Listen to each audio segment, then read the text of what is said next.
Oh yeah, what up everybody? How you doing out there? Thinker St. James here with you on a Friday night. We got Friday night fights with one championship, and I am very happy about this. This is the beginning of a lot of streaming this weekend. We've got either UFC or MVP tomorrow night. The night after, we have the other card that we didn't watch live, and then also Muay Thai Sunday. So much streaming this weekend, it almost washes the taste of the recent video that I put out of my mouth and all of the horribleness that comes with that subject. If you haven't seen the most recent video, do yourself a favor, watch it when you are in a good frame of mind, because it is disturbing, at least to me. Ooh, but none of that is important right now. What is important is we've got one championship tonight, everybody. I am feeling great, and I'm glad that you are here. Thank you for doing so. Thank you for being here. Thank you for being a member of the Blood Palm and thus being one of the greatest human beings living on this planet. Johnny the God is one of those people. What up, Johnny? Good to see you, brother. CTE, also one of those people. Good to see you as well, sir. Mrs. Didgery Dave, one of the ladies. Nice to see you as well, Didgery Mrs. Everyone's rolling in early. You love to see it. I certainly do. Again, thank you very much for being here. Thank you very much for all of you who have supported the new video. Appreciate that, even if it is, a less than savory subject matter. John Dong is here. What up, John? Good to see you, brother. Sanjay is here. Got plenty of food and ready for some fights. Brother, that is the exact way to be. That is the best way to be. Food in stomach, ready for fights. This is what you like to see. This is what I like to hear. Got to find the other phone. He's got two phones, one for the primary and one for the missus. Yes, indeed. We are here. It is Friday, people. It's the weekend. The weekend is upon us, and we got plenty of fights going on. Good Lord. I was just talking to Johnny in the Discord about how we haven't been able to find a day to do Octagon yet. Octagon is a promotion that I've been wanting to do for a while, but it always falls on a Saturday, and the turnaround is going to be too hard to do often with the UFC. So it's just like Octagon gets, put to the wayside. It falls by the wayside. We've got that LFA. LFA is tonight. We could be watching LFA. One of these weeks we're going to be watching LFA, just not tonight. But it's just always how it goes, It's like all these other promotions. There too many promotions, too little time, is what I say. Not all of us can be Half Dead Frank. Shout out to Half Dead Frank in the Discord, who does nothing but watch fights. Bro must be a crypto billionaire, hanging out watching fights all the time. Also, I have to say, I'll get back to you in the chat in just a second, but huge shout out to fellow Blood Palm member Lachlan, who is at the event we are going to be watching right now. Lachlan is our correspondent on the ground. He is our representative in Thailand currently. So shout out to Lachlan, the GOAT, out there doing it big at the One Championship event. Gotta show love to the homie. Meat Rocket is here. What up, Meat Rocket? Am I showing the fights? Showing them to your mom. Oh, jeez. What a tremendous burn. Holy shit. Boom, roasted.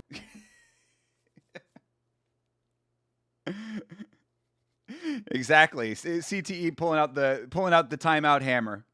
But all good. Meat Rocket gets a pass. He gets the "Are you showing the fight" pass. Fight pass. The "Are you showing the fight" pass. Too many MMA events today and tomorrow, of course. Yeah. And so speaking of which, and we obviously are going to get started with this one in about 6 minutes time. But the poll for what we are going to be watching live is still up in the Discord. In the Discord. So if you have not voted on the poll yet, I'll go through and let me just check where the numbers are currently. If you've not voted on the poll yet, right now it looks like the MVP event is up by 3 votes. So unless something dramatically changes, we had a lot of votes for the UFC event. So I was kind of surprised, but we had 2 absentee votes from the chat. So I'm adding those to the total here. So right now the UFC has 5 votes and MVP has 8 votes. So if you want UFC, make your voice heard in the Discord. Go to the pinned comments of the Watch Alongs channel in the Discord and vote on the poll. Get your girl off the poll. You vote on it. Yeah, huge. Lachlan's our eyes and ears on the ground. So true. It's awesome. Ram is here. What up, Ram? Wagwan, brother. Oh, wiki wagwan say y'all got. What it do, chat? I'm ready for the Apex card tomorrow. Not sure if this is true, but Dana said is set to announce McGregor's return tomorrow to fuck with the MVP card. Oh, like anybody, that's so whack to think that announcing Conor's fight would. I mean, if people are swayed that way that they would watch a whole separate card for an announcement, that is pretty sad for a fighter who has been washed up for the past 7 years at best. Blood Palm with boots on the ground coverage. Half Dead Frank knows exactly what is up. Good to see you. Good to see all of you guys. Thank you for being here. Do we know what shirt Lachlan is wearing? We don't know yet. For that's going to be for RWS. But because in one championship you very rarely see the crowd, but we do need to get the fit check for Lachlan for RWS, and of course we are doing Muay Thai Sundays. So Sunday is going to be a 2-stream day, people. Think about this. We have tonight, we have tomorrow night with probably MVP or possibly UFC. We have the next night with whichever one we didn't do the day before, the next day rather. We're doing that one early. We're doing that in the afternoon. And then after that in the evening, Muay Thai Sundays. So we've got a lot of streaming coming up this weekend. You voted UFC, can't stiff my boy Melky Costa. I mean, true, bro. I certainly want to see that main event, but I cannot lie. The rest of the Apex card is rather bad. It is not a great event, on paper at least, for the rest of it. But those often can be the best ones. So you are correct in thinking we should do that. Jeremy Hall is here. What up, Jeremy? Feels like I haven't heard from you in a little while. You've been quiet in the Discord. Good to see you, bro. Hope you're well. Getting home from getting my butt kicked in practice tonight. My man, doing it big in practice. I love it. Love to hear it. We got about 3 minutes before feed starts on this event. Oh, don't know why I already have a timer up. Timer was incorrect. Is UFC starting earlier than MVP? No, I believe they're actually starting exactly at the same time, if I'm not mistaken. I think MVP starts at 6 o'clock. But that's a good question. I should find out what the actual start time is. MVP MMA start time. Yeah. Prelim start at 6 o'clock for MVP. And let's see, just double check the UFC. I'm pretty sure it's 6. Actually, the UFC starts at 5. So my bad on that. UFC starts at 5, MVP starts at 6. So they're basically overlapping. Wellmaker and Mini Oliveira on the card too. Yeah, no, there are a couple of good fighters. I just don't think the matchups are that great. And then some of the matchups are bad. Like some of the matchups, I mean, now Modestus Bukauskas has a different opponent, but Cody Brundage and Andre Petroski still are fighting each other.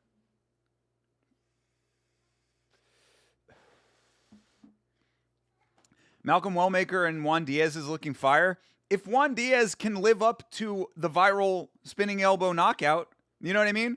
That's often something that you don't generally get twice in a row. Can't watch the link not in Australia. Oh, the Amazon link? Yes. In Australia, you're probably going to be watching one championship on a different service.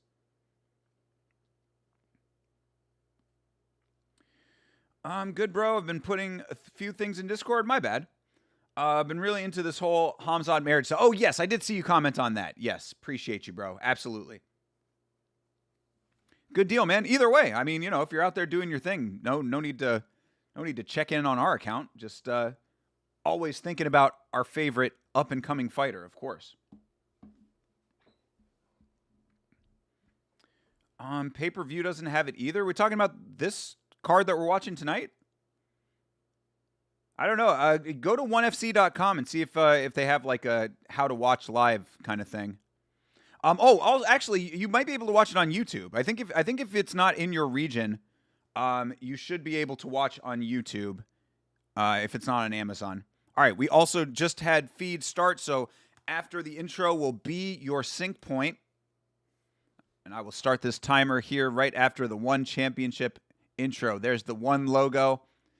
And they like to draw this out.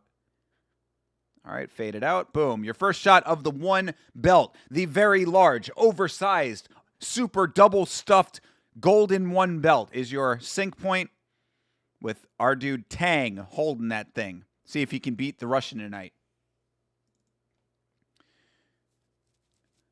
You're telling me you don't want to see Andre Petroski and Cody Brundage go to a 29-28 war?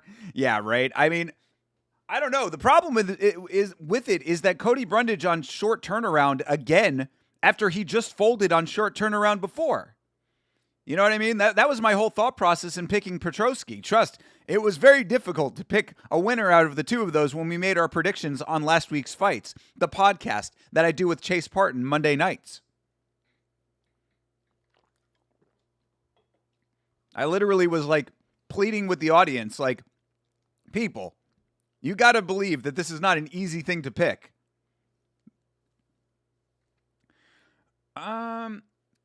Alex versus Hill, UFC 300 live on Fight Pass now. Yeah, One Championship is certainly not going to be showing One Championship. Or Fight Pass. Yeah, Fight Pass is not going to be showing One Championship. Jeremy, you're the man, brother. Love you too, bro. Can't wait to see you fight, my dude. We are so excited. I know I speak for the Blood Palm when I say that. Hey, Sam is here. What up, Sam? Good to see you, brother. Hope you are well. Damn, Cody's fighting again. I mean, and again on short turnaround. This is what I said on the podcast. I'm like, is somebody holding a gun to this man's head saying you must fight? Like, why does he keep taking short turnaround fights for like no specific reason when he just had a terrible performance in a quick turnaround fight before? Cody inherited the great armadillo guard. It's like the smile curse, you know? It just goes from person to person. Big Ben is here. What up, brother? Fellow Floridian. How are you, sir? Good to see you again. Hope you are doing well. Hope you are enjoying your Friday night. Hopefully our Friday nights are going to be a very good one here with One Championship. We are seeing commentary right now. What happened? That was weird. It just froze for a second, but we're back. Just trying to turn up the volume just a little bit. There we go. That's fine. God damn it. Keeps buffering for some reason. Usually Prime is pretty good about streaming, but for some reason it just was buffering a little bit. Either way, we're good. Everyone remember to like the stream. Thank you very much, CTE. And of course, I saw that you did acknowledge, and I think Chase might have said it, but of course, thank you very much for the heads up on the video topic for the most recent video. Getting a shout out in the video itself. Very glad, because I'm subscribed to Kareem Zidane's his email list. So I had gotten that article in email form, and as I often do with his articles, because I like to sit down and actually read them, I was like, I'm going to put it to the side, I'll read it later, and then I just never got back to it.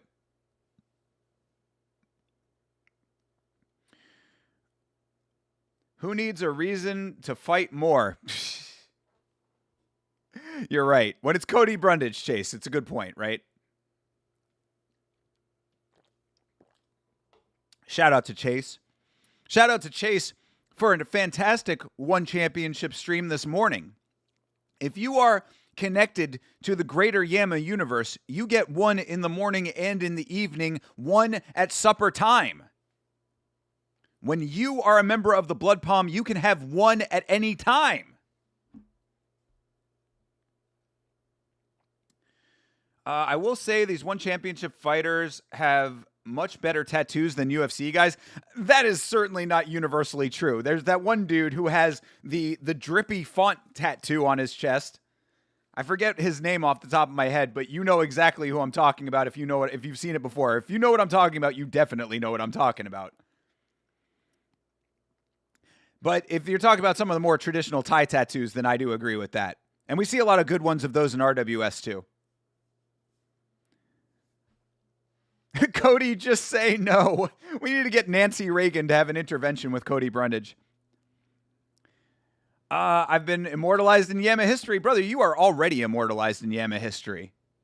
You are a mod doing the Lord's work in the chat and the Discord. You are a Blood Palm royalty.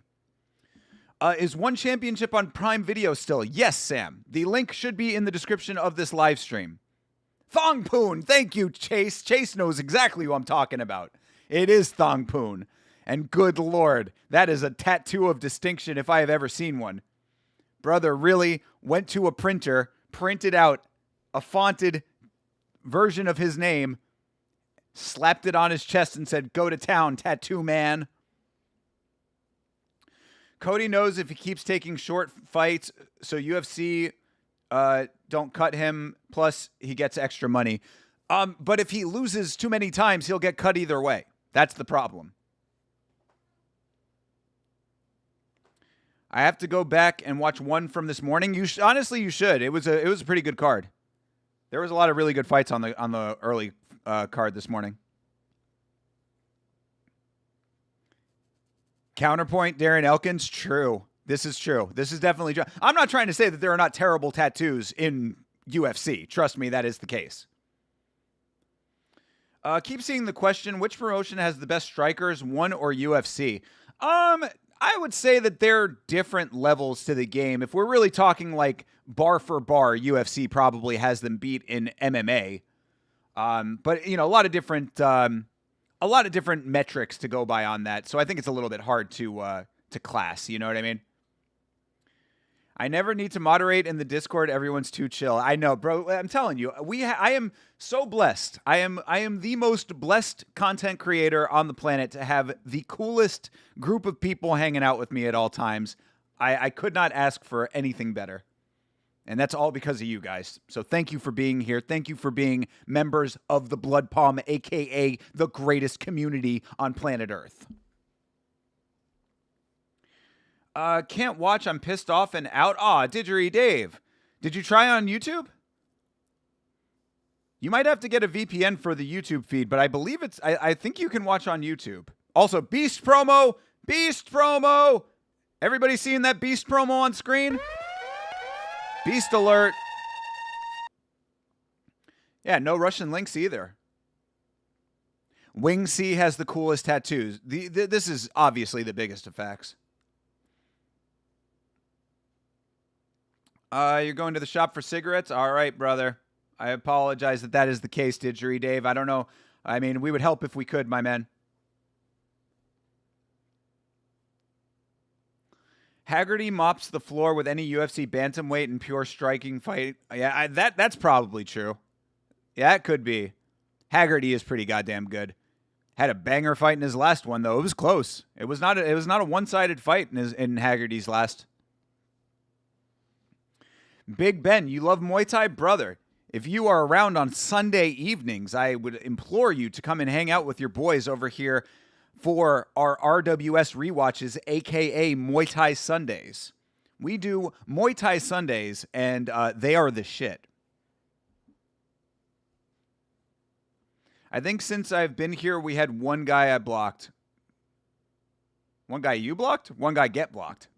Yeah, I mean, I'm not out here trying to block people, you know? Wing C is an absolute moron. I really dislike him after his antics at the BKFC tryouts and then his last karate combat incident. What did he do at the BKFC tryouts? That I have not heard about. I certainly am well aware of what he did at karate combat.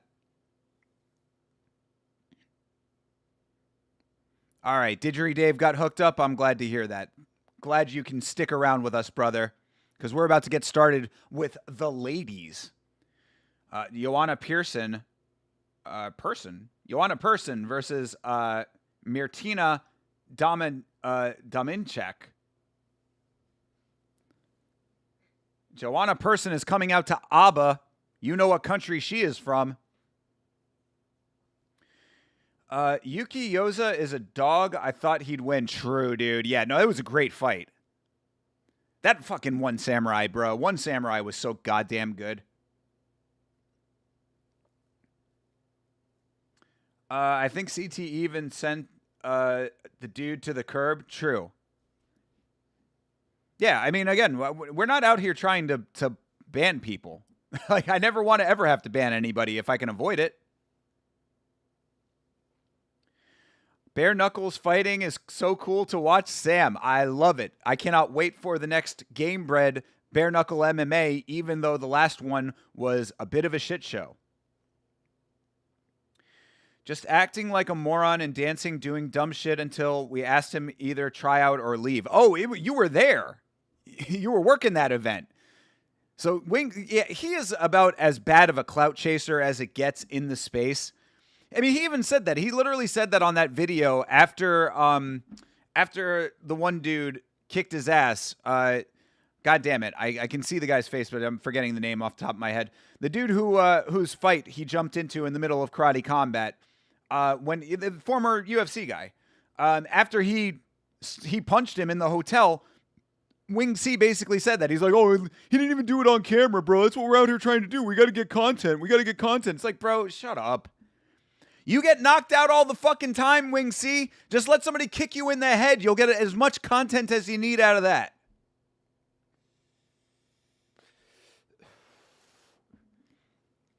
One Samurai was a fantastic card. It was certainly among the cards of the year, and we're not even halfway through the year yet. Might be card of the year. We'll see how MVP holds up. Haha. I am the BKFC's ring and security guy. I work the red corner almost every fight. Let's go, Big Ben. Hell yeah. We got an inside man over here with BKFC. Tell BKFC to let me air their fights on stream so we can watch together. Get me to the guy who can make that decision, Big Ben. We need to chat more. But on the real, though, if you have connections with local promotions that do internet broadcasts of their events, and they want to cut a deal with your boy Yama, I would be very happy to actually be able to show some fights. Doesn't matter the level of competition. It can be amateur fights. But if we have promotions that want to be in this box above my head so that we can actually watch the fights together on screen, I would love to have a connection with these promotions, and that is certainly in the works down the line as the channel grows. Bilal Canelo Hands wipes the floor with anyone at one in pure striking match. Meat Rocket with the absolute most based facts of all time.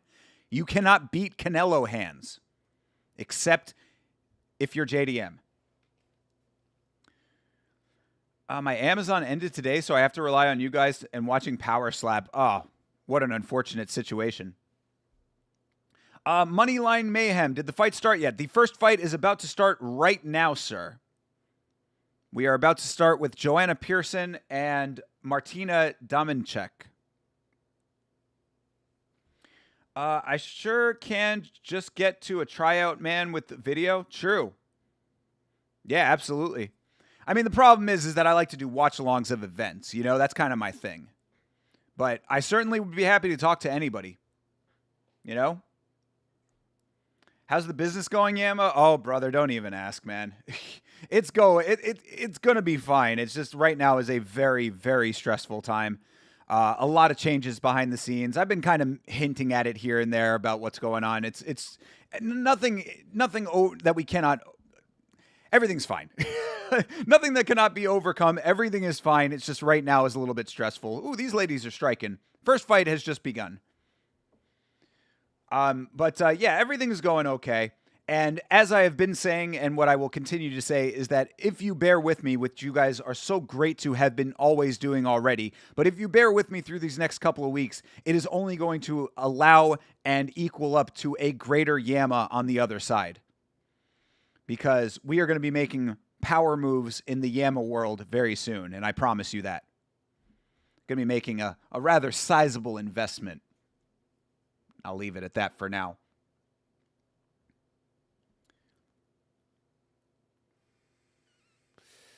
Yama, what do you think about the Netflix card? I think that the Netflix card is I think a lot of people are looking at it like this is 10 to 15 years ago with the Netflix card. I think the undercard has some promise. I think that all of the main event fights are fine. I mean, of course I'm going to watch them, but I don't particularly care about it all that much because these fights are well past their prime. Oh, jeez. Yo, let's go, dude. Fucking Dominchak over here, the Polish lady, going to work. She is laying the law down right now. But yeah, you know, I'm excited to watch the Netflix card. It looks like we're going to be watching that on Saturday, so we'll see. Maybe it will surprise me. I am happy. What I'm happy about with the Netflix card is I am happy that there's any kind of competition to potentially rival the UFC. I think competition breeds competitiveness, and the UFC has been resting on its laurels for way too long. So I don't think that MVP is necessarily going to be a primary problem for the UFC in the big picture, but you know, if it can scare them a little bit, then that's more than nothing. And maybe it will down the road. Who knows? You know, at least Jake Paul is trying to pay people. Pearson is destroying her. I don't think that is the case. I think you're getting your blonde women mixed up right now. Your boy Nate Diaz will win, bro. All right, brother. Sam, part of the Diaz army. Ooh, spinning back elbow for Dominchak. This chick is on fire right now. Oh. What a dominant round for this little Polish lady. Martina. Oh, jeez. The deep to the face to end it. Jesus Christ. 10-8 round. I talked to Perry this morning. He is ready to punch Nate's head off. Let's go. Hell yeah. Shout out to Mike Perry, Florida legend and early friend of Yama. I made a video, and back when I was doing little animated videos, little small animations, I made an animated video with Mike Perry as the focal point, and he was kind enough to retweet that. Helped the channel out tremendously early on. So shout out to Mike Perry. He is a Florida legend forever. Big Ben is a legend. This dude is boots on the ground. Muay Thai clinch is insane. I love it. Oh God, yeah, dude, it's the best. And I love it when these ladies are actually throwing, which they certainly are here. Gina looked good in the workouts, bro. Gina is 48 years old. No, she did look good in the workouts though. She looks good all the time. Gina is holding up, as they say. Who's winning Polish money line? Yes, Dominchak. Martina Dominchak is definitely winning this fight. She is crushing this fight. Person is having a very tough time keeping up with her. If MVP books Ronda versus Harrison, it would be amazing. I love Kayla, one of my besties. Kayla is under contract to the UFC. They would never let her fight outside of the UFC. The bag that MVP would have to give Kayla Harrison at this stage, being a UFC champion, to leave the organization would have to be earth-shattering money, and there's no way that they would ever be able to do that. Plus, it would be a contract violation, I would suspect. The problem is UFC locks people into exclusive contracts. There you go. Absolutely. My screen is ahead of you again. Yep, Big Ben. That is unfortunately how it goes sometimes. For some reason, the feed is always a little bit different per person. If you need Mike, I got you. Mike, having Mike Perry on a free-for-all would be possibly the greatest thing that could ever happen. If Mike Perry wants to come on this channel and do a free-for-all with myself and Chase Parton, I think that might be one of the most amazing things to ever happen. But yeah, in the meantime, you know, let him know that that we are fans here at Yama, and if he would like to, if he wants to come on, Mike Perry has an open invite because he is a Florida legend.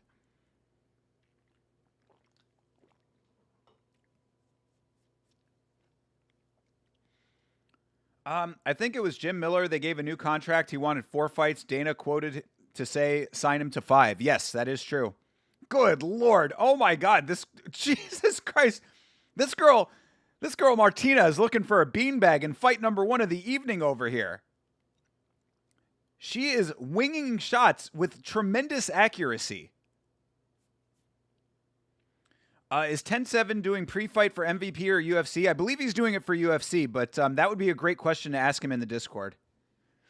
Shout out to Bam Bam. Shout out to DS over at the 10-7 MMA. Everybody make sure that you are supporting the homies. Those guys are tremendous.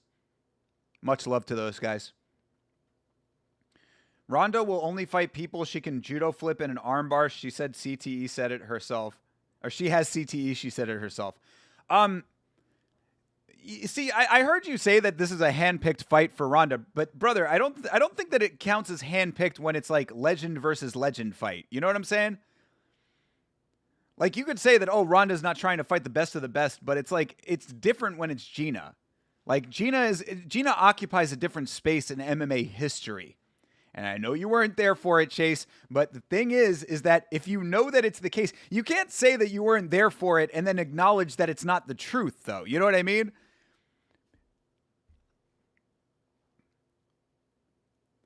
MVP UFC cross promotion, never going to happen, brother. Again, the bag would have to be so tremendously high for the UFC.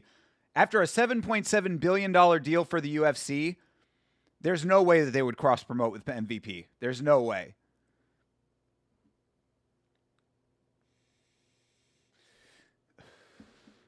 The amount of money that they would have to get from that, because their deal with Paramount is exclusive.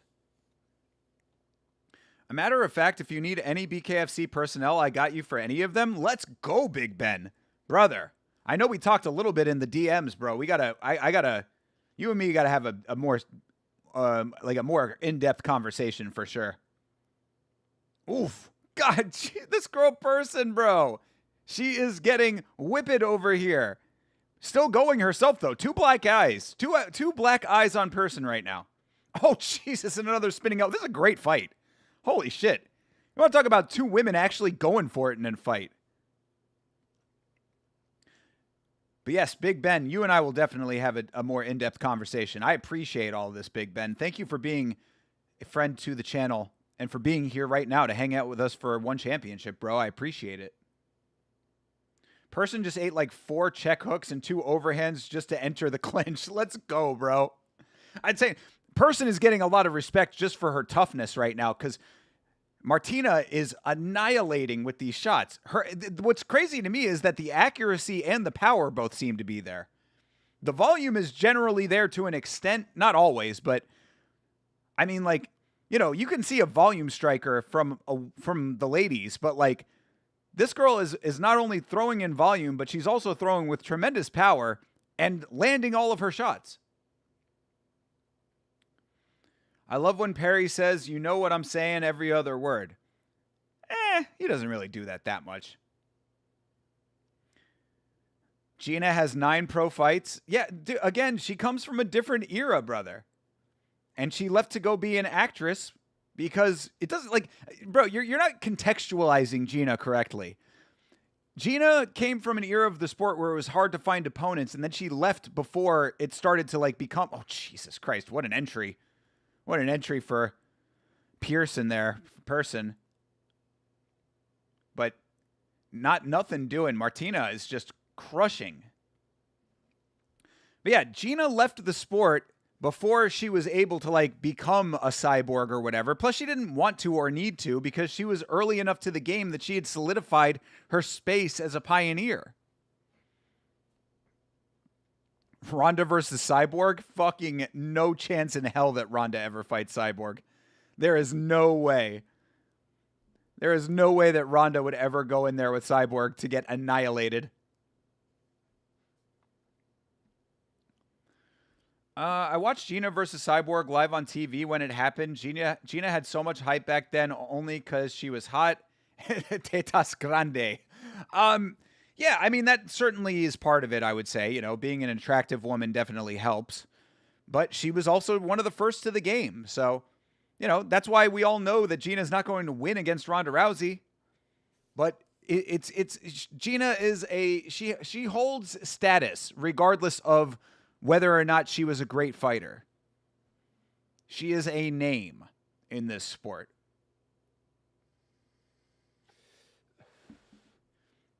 Polish girl should throw some more step-in elbows. Yeah, there were a couple of things she probably could have been doing differently. That certainly being among them. She just really didn't adjust well to all of the onslaught. But, I mean, when you've got such a powerhouse in our Polish queen, hard to adjust, I suppose. The Dom girl is built like a mini cyborg? Maybe. She certainly is. She's got muscular arms, that is true. And crazy shoulders, too. Good Lord, look at her traps. She was in the same era as Cyborg, and Cyborg was fine. I mean, she was earlier than Cyborg, though. She was earlier to the game than Cyborg. And then she had other opportunities where she didn't have to get punched in the face, so she capitalized. She followed the trajectory that Dana White puts out for fighters today. This is not a job, it's an opportunity. You know, it's not a career, it's an opportunity. That's exactly what she did. She used it as an opportunity. And Martina Dominchuk does get the win as expected. Good Lord, what a dominant victory. The only thing that was missing was the beanbag.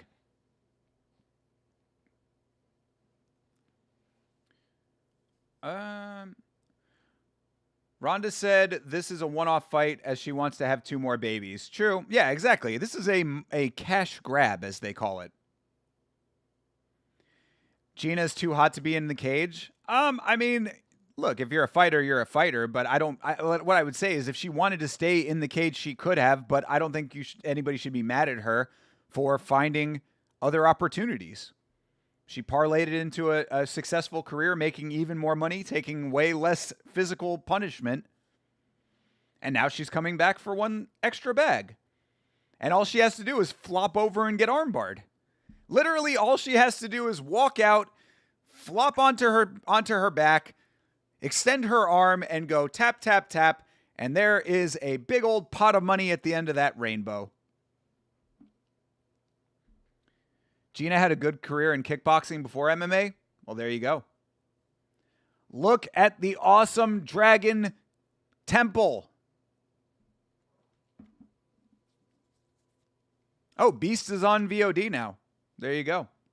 Everybody go watch the Beast movie and then go watch myself and Chase Parton reviewing the Beast movie. You think person won rounds 1, 3, and 5. Got you, Meat Rocket. Ronda picked a 17-year retired actress. If she took Karate Hottie, I wouldn't be saying much. Again, brother, you're not contextualizing Gina Carano. She is considered a pioneer and legend of this sport. Not for her fighting prowess, but for when she was fighting. Who won? Martina Dominchuk won Moneyline. Karate Hottie is coming to BKFC? What? Excuse me? Karate Hottie is going to BKFC? Are you kidding me right now? Big Ben, you got to be memeing right now. Are you kidding me that Michelle Watterson is going to BKFC? That is fucking wild if that's true. John Stamos, the John Stamos in the chat. Yo, did the one championship fight start? Yes, we are on fight number 2. It is fight number 1 is complete. Martina Dominchuk won that fight, and right now we are getting ready for Liu Chow versus Denise Sosa Jr. Thank you for being here, John Stamos. I always appreciated your work on Full House. Ronda should have picked Paige Van Zandt. That would have sold tons. I mean, maybe. Paige Van Zandt has devalued herself by losing to OnlyFans models and power slapping. That's another thing about this fight that I think is being underappreciated is Gina Carano, because she's been so inactive, has mystique around her name. People don't remember that she is mid at best from back then. So it's like, oh, Gina Carano, she was a pioneer. She's a legend, all this kind of stuff. And it's like, yeah, she was an okay fighter back in the day. She was just one of the first. But so there's a mystique. She's been gone for a very long time.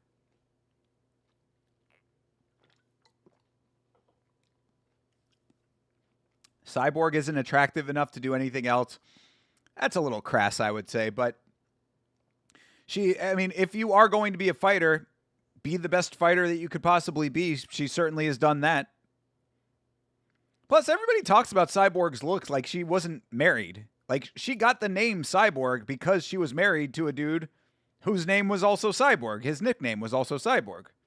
So, Chris Cyborg obviously was attractive to somebody. And as I have always said, I have seen certain pictures of Chris Cyborg. Just saying, bro. Chris Cyborg might be a bit of a hear me out. Just saying. If Chase Parton can be thirsting for Macy Chiasson, I don't think that I am wrong. Shout out to Chase, always. Isn't that ironic that the UFC doesn't like the way Aljo is promoting himself? Yeah, it's very bad. UFC just picks and chooses who they like and who they don't like. TJF is here. What up, TJF? Iceman is album of the year. Has it come out? Did Iceman come out already?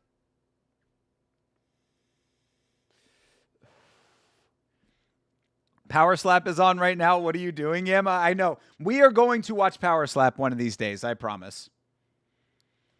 There just has to be literally nothing else on.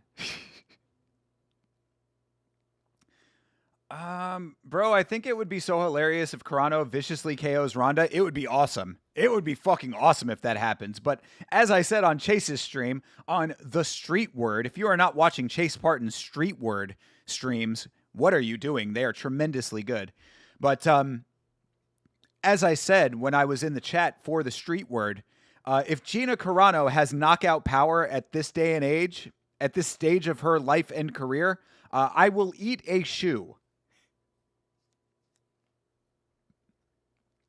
Michelle Watterson has been at most of our events. She trains with Charissa Segala, and she told me verbally she wants to do this and soon. Golly.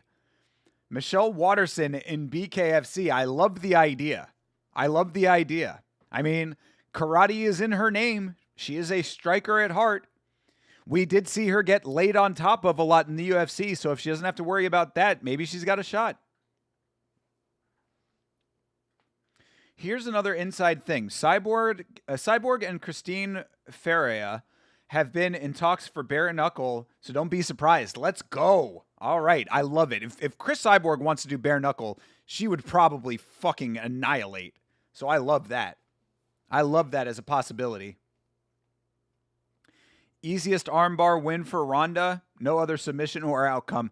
I mean, I'm kind of leaning towards that myself, TJF. It seems like a pretty inevitable outcome, but if Gina Carano can somehow pull the knockout off, like I said, I will choose a shoe, start eating it.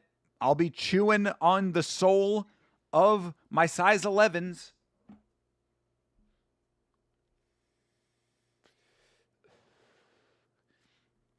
All right.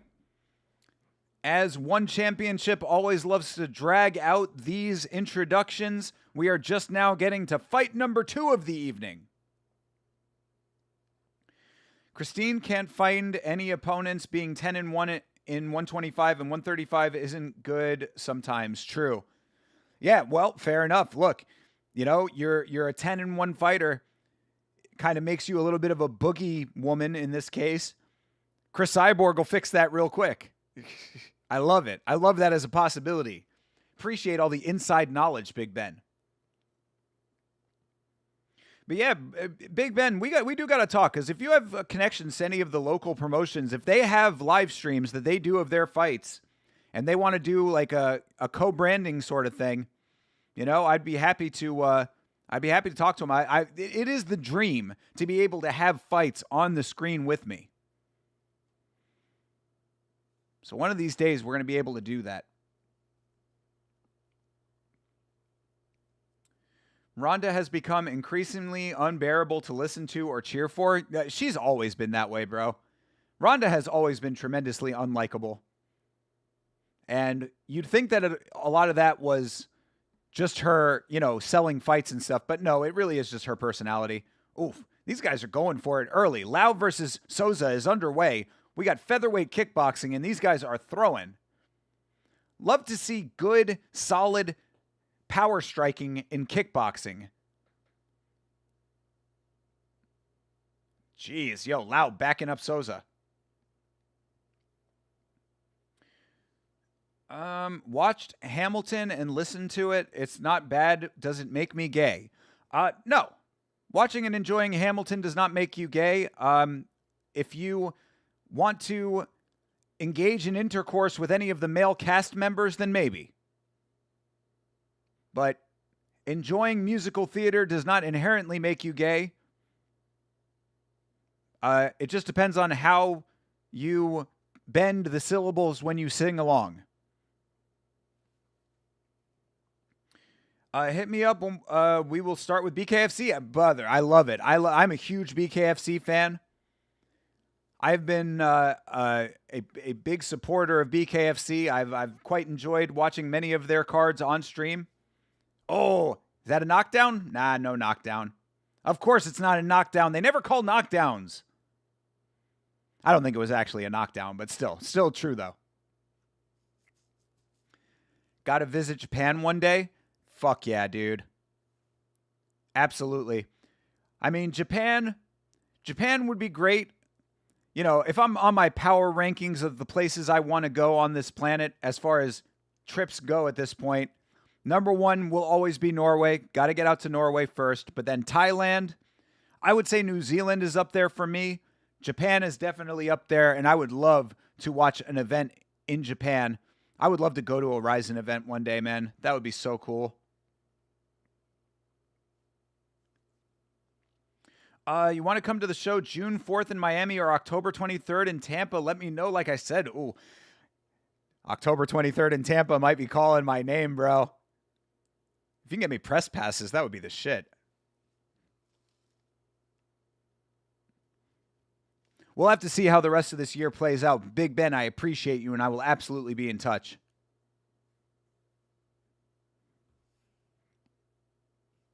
Want to train over there? I'd love to do that. True, brother.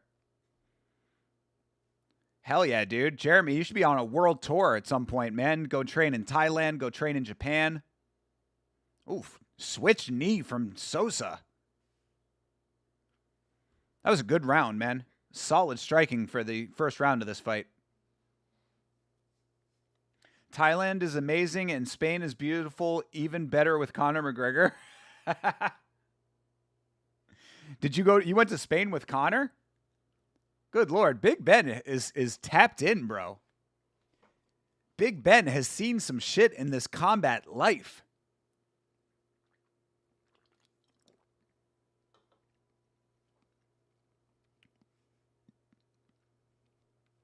Did you watch Conor harass any Spanish ladies?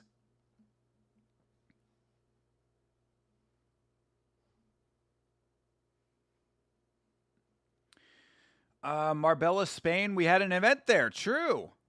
Oh, yeah, right. For BKFC, of course. Yeah, I remember the BKFC Spain event. Hey, James Bjorn again. Great video and insight on Hamzat. Thank you, brother. Thank you very much for watching that. I appreciate it. Thank you for the support, my guy. And yes, for anybody who has not seen the new video, unfortunate subject matter, but important to cover.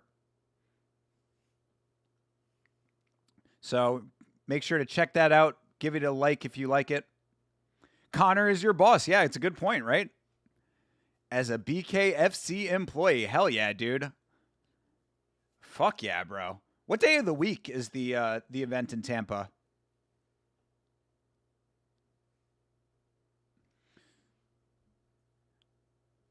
Low is... Oh, nice spinning back kick to the body for Sousa.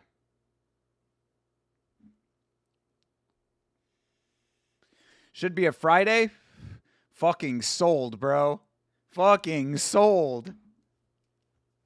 Hell yeah, dude. I would love that. Yeah, I would love to go to a BKFC event. That'd be awesome. Recommend everyone gives that a view. Thank you, James. Appreciate it, bro. Thank you for being here. Thank you for watching. Hope you are having a good Friday evening. One of the busiest, most hardest working men on the planet right there, James Bjorn again. Dude is going to Ben the next... dude is going to Ben the next target for Trump you have taken... Wait, what? Dude is going to be the next target for Trump you have taken out. Uh-oh. I don't know what that is referring to, Jeremy. I don't like it, though. Oh, you mean Hamzat?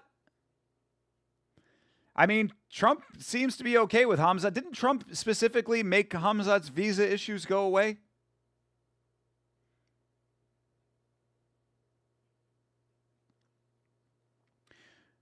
Yeah, I think we're talking about the Hamzat incident. I don't know if you can call it an incident, but the ongoing issue that was raised in the video. If you haven't seen the video, it will explain what we're talking about a little bit better, but Hamzat Chimaev potentially even more of a scumbag than he already was. Oof. Nice knees by Lau. Oh, the warlord that Hamzat works for. Yes, Ramzan Kadyrov. Yeah, you know, it is kind of crazy, right? We go out to Venezuela, take care of Venezuela. But Ramzan Kadyrov able to just continue on out there. Yeah, I get you now, Jeremy. Thank you for the clarification. The Hamzat scandal, the hazmat scandal. Hell yeah. Yeah, I mean, I would think that it should be more scandalous to people. Do you think Grant Dawson would beat Tafik Musayev? That is, wow, what an interesting matchup. Renata, or Henat, has the fight already begun? Yes, we are watching Lau versus Sosa Jr. currently. Fights are underway. Going into round 3, I believe. But do you believe Grant Dawson would beat Tafik Musayev? Based on the last fight that we saw, maybe. You know?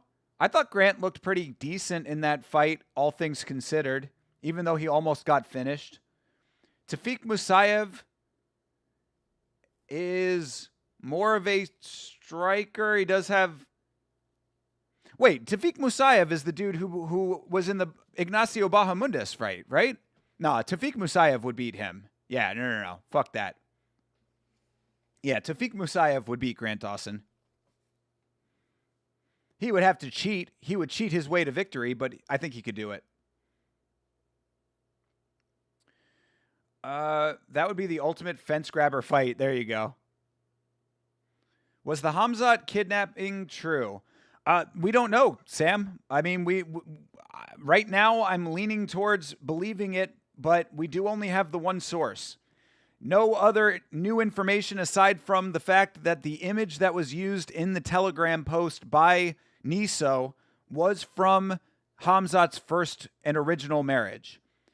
Other than that, I do not have any current updates on that situation. We are awaiting further information to come out to confirm or deny it. John Dong asking the real questions. Exactly. John Dong always has the best questions.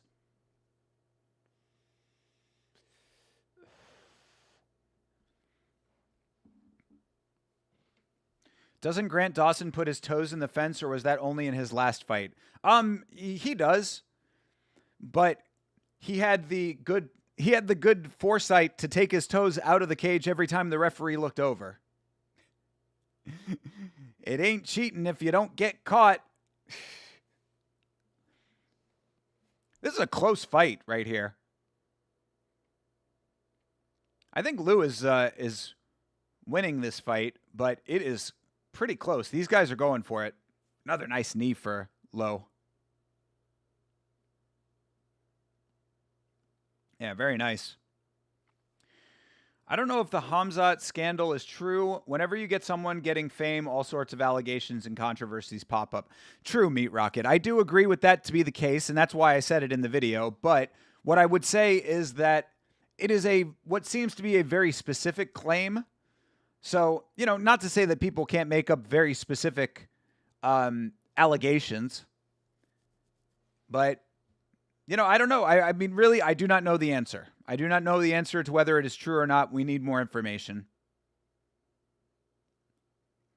For real, John Dong, a top-tier Yama guy. That is so true. Shout out to John Dong, and shout out to you, TJF.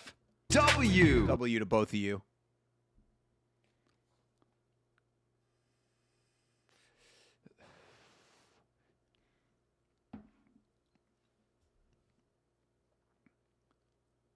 Oh, knockdown. No knockdown. Of course, no knockdown. There are never knockdowns. Never called as knockdowns. Probably take the allegations with a grain of salt. Well, yeah, I mean, I certainly caveated all of that in the video. But like I said in the video too, just because only one outlet has been reporting it doesn't mean that it's not true, because that area of the world is very notorious for suppressing reporting.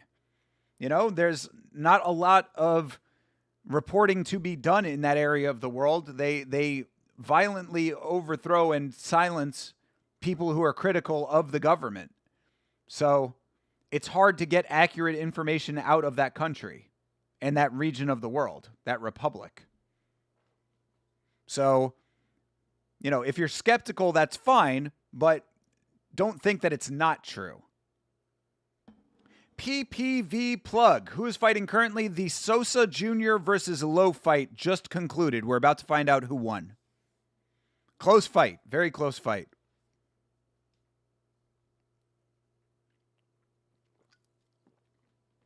So, second fight of the evening has just concluded. We're going to find out right now who won the damn thing.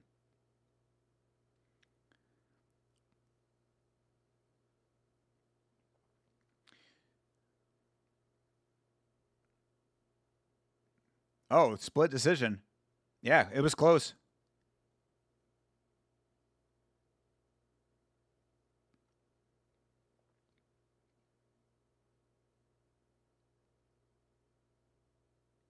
All right.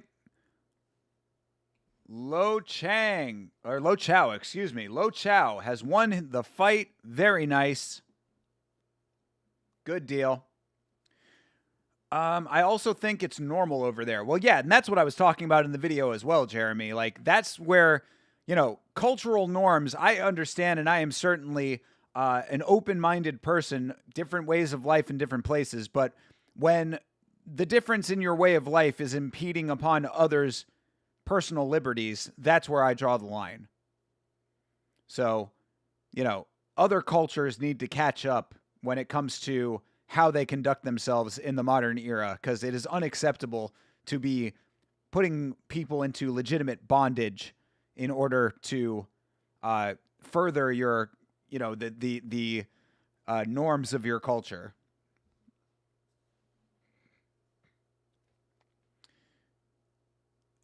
Meat Rocket, please.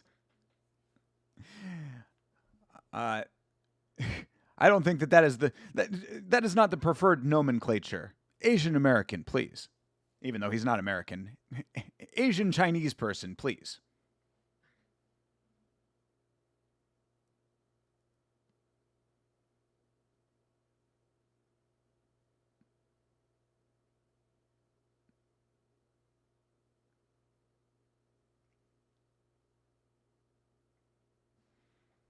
All right, this dude asked for the title fight. He went out there and then fought the title fight and won the title fight.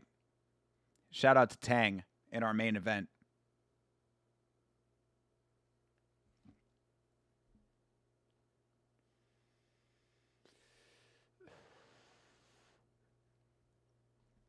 Yeah, we got a couple of Chinese fighters on the card tonight. Chinese fighter in the fight we just saw, and a Chinese fighter in the main event. We've got Japan. We've got Indonesia and Malaysia represented. Of course, Thailand and Brazil. Uzbekistan and I believe that's Colombia, I think. I always get Colombia and Ecuador mixed up. Are the Estupinan brothers, are they Ecuadorian or are they Colombian? I think they're Ecuadorian. It might be Ecuador. Also have a Brit on the card as well. 2 Chinese people on the card. Yeah. International affair, as always, in one championship. Yeah, that was a call out.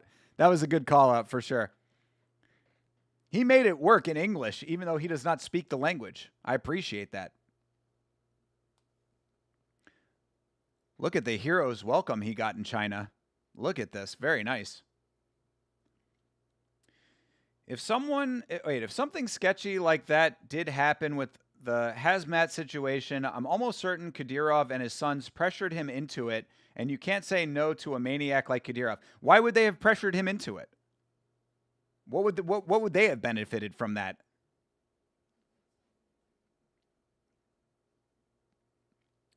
K1, Glory, and One need to have a cross-promotional kickboxing tournament. I like that idea. Hell yeah. Lachlan, the man on the ground, is in the chat. That last fight was hectic. Bro, the first 2 fights have been great. I hope you are having an amazing time. I shouted you out earlier in the stream, brother. I hope that you are enjoying yourself out there at One Championship, bro. We appreciate the updates in the Discord. Hope that you are enjoying these fights. They have been good so far. Next up, we've got MMA as well, people. That belt puts RWS to shame. I mean, the literal only thing that RWS is lacking in is their belt. The belt in RWS is actually kind of shameful. But aside from that, RWS can do absolutely no wrong. And Lachlan is going to see RWS live and in the flesh tomorrow at Rajadamnern Stadium. He's going to the Mecca.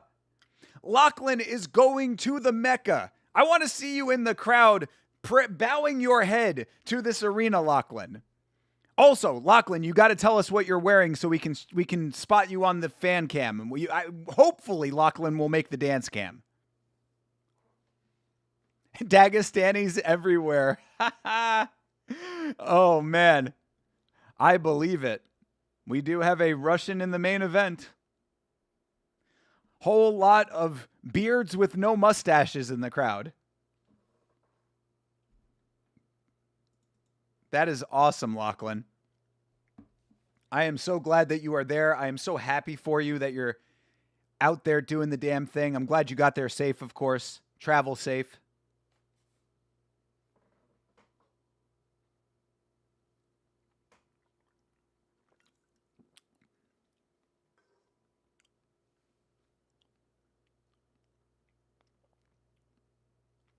They're showing a preview for Marky Mark's new movie, and it looks tremendously bad.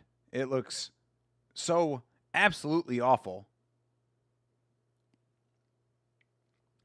Dictators like him in power always do crazy crap like that for fun, especially Muslim ones. Saddam did all sorts of crap like that.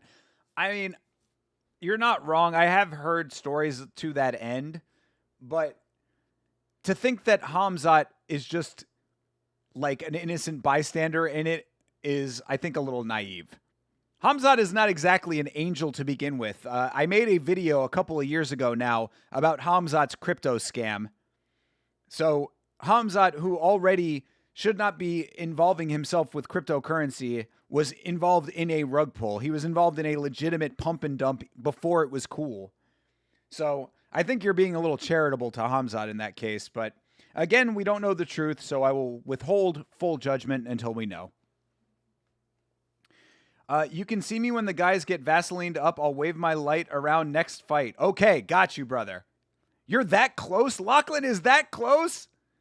Hell yeah. All right, we are on Lachlan watch right now, people. Lachlan is going to be waving. He's going to be giving us a signal. He's going to be shining the Yama signal in the crowd at One Championship.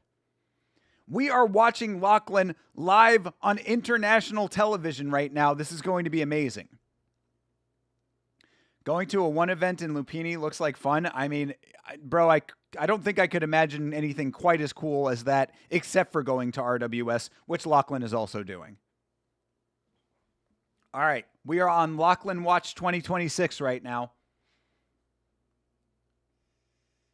as we get ready for Eko Roni Saputra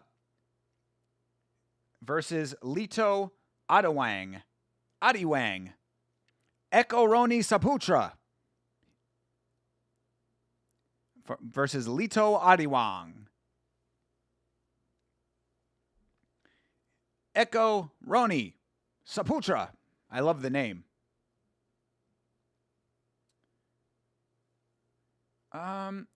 Probably to have control over Hamzat. They already have control over Hamzat. I mean, granted, yeah, you know, it's like if they decided that, then sure, he has to go with it. But I mean, they don't need any more control over Hamzat. Plus, Hamzat seems perfectly happy being controlled. I don't buy the narrative that, oh, he's just going along with it, personally. He seems like he is very happy to be going along with it, you know? I think you can kind of tell sometimes when situations like that. I think that all of the G-Wagons and, you know, the lavish lifestyle, the apartments and all the things that he gets from it are things that he is quite happy about. All right. Again, keeping our eyes open for Lachlan here. I don't think Hamzat is a good person. I don't know if that story is legit, but who knows? I'm not really a fan of Hamzat anymore anyways. Got you. All right, we're looking in the Vaselining area here. Lachlan is going to be shining a light for us. I think I saw it. Wait, hold on. Maybe that was not it. I'm looking out there in the crowd right now.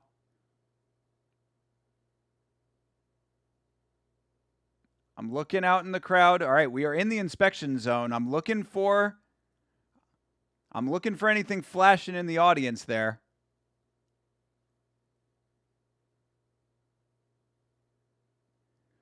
Turn up the light, Lachlan. I can't see. I'm looking for you. If you're doing it, I'm not seeing it on screen. I'm seeing little flashes here and there, but... All right. Oh, okay. We weren't actually in the Vaselining zone yet. Now we are. All right. I'm looking for it. Oh, yeah. I think I do see it. You're waving it right now. Yeah. I see it. There you go. You making little circles? Yeah, dude. Yeah, it's one of the blue lights. I think I just saw it. Yeah. Doing the sideways right now? Up and to the side? I think I saw it.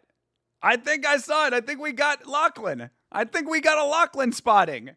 Hard to see, obviously. Hard to see actually, you know, him. But I did see the blue light going in a circle. That was you. Hell yeah. Hell yeah, dude. Oh, my God. That is so... you have great seats. Holy shit. That is awesome, bro. And I appreciate that Yama is in the building to an extent right now. Let's go, Lachlan. Yama making the big show. Lachlan is making the big show, but I appreciate being there in any capacity.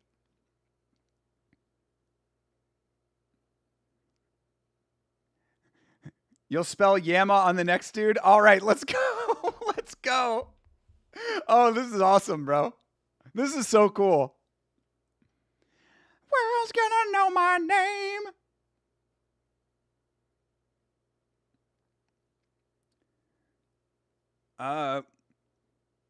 Was he raiding his phone and moving? Yeah, waving his phone? Yeah. I think he was waving his blue light. All right, he's going to spell out Yama. Here he goes. Okay. Let's look for it. Where is it? There it is. Yeah, he did. I see it. He's doing it. Yes. Yes, Lachlan. Yes. Let's go. I saw it. He did it. I saw him do the YAMMA. That is amazing. That is amazing. Holy shit. Lachlan, you are the man. I am so happy that you are there. Thank you very much for representing for the Blood Palm live and in person at One Championship. I hope you are having a great time. And thank you for taking Yama with you. He spelled Yama. I need to get a clip of that. That is tremendous. That is absolutely tremendous. Well, now I hope you get a good fight.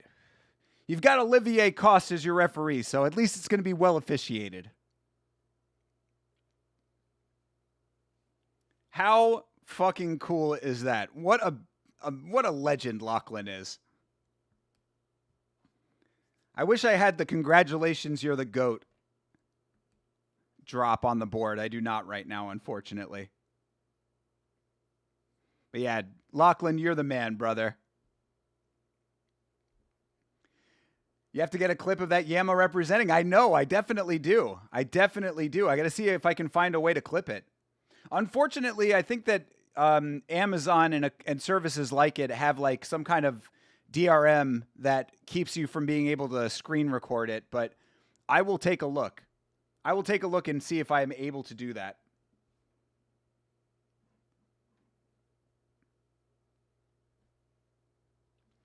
But yeah, I will absolutely try to do that for sure.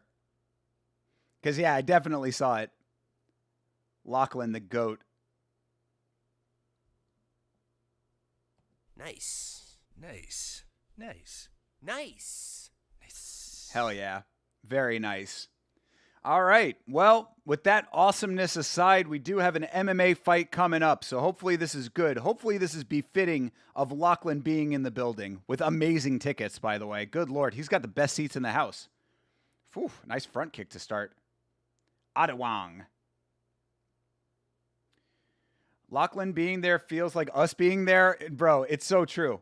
I love it. Again, man, I'm always consistently amazed by the wonderful Yama community, and I'm also impressed by Adewang coming out with some crazy striking.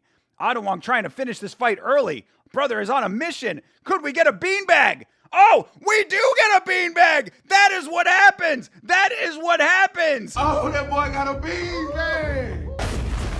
Ooh, that's a beanbag. That is a Yama manifested beanbag. Lachlan shown the Yama in the crowd and a beanbag manifested. That is what happens. You shine the Yama signal, the beanbags follow. Let's go. Adewang going out there and getting the job done for the Blood Palm right now. Think about it, people. No knockouts in the first two fights. Lachlan shines the Yama, knockout in the fight. Come on. You want to tell me that's a coincidence? I think not. Let's go. Yeah. Adewang was out here on a mission, bro. Bang, bang, bomb. Just crazy damaging shots. That combo was sick. Couple to the body, couple to the head. Echo Rani Saputra. He's hearing echoing in his ears right now. You're goddamn right.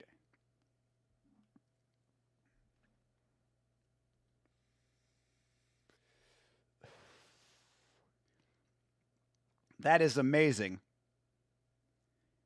The Yama manifested beanbag. I could not ask for better.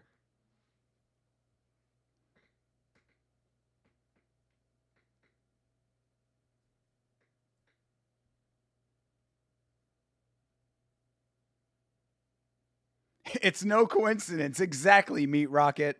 Exactly. Where Yama goes, the beanbags follow. Yeah, technical knockout for Adewang. Our dude, Lito.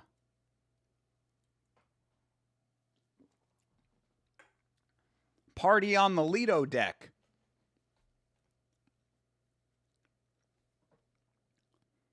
Good for him, not bad for him.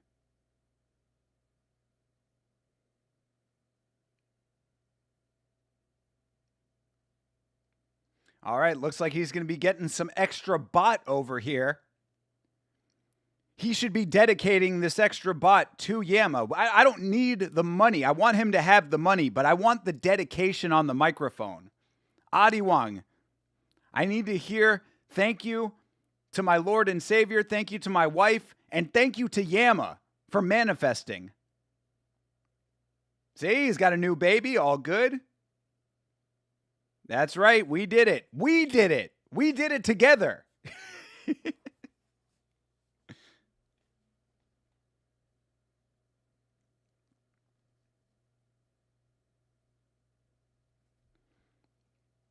I'm literally waiting for him to shout out Yama right now. Thank you to my favorite mixed martial arts YouTube channel, yelling about mixed martial arts. Shout out to Thinker St. James.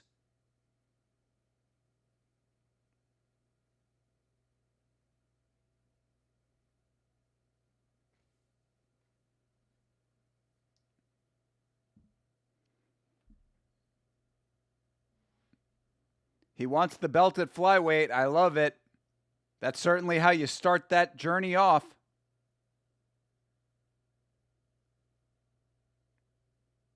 The Thunder Kid. Let's go. I used to know some people called the Thunder Kids back in the day. Back when I used to work in live entertainment. Shout out to a couple of them.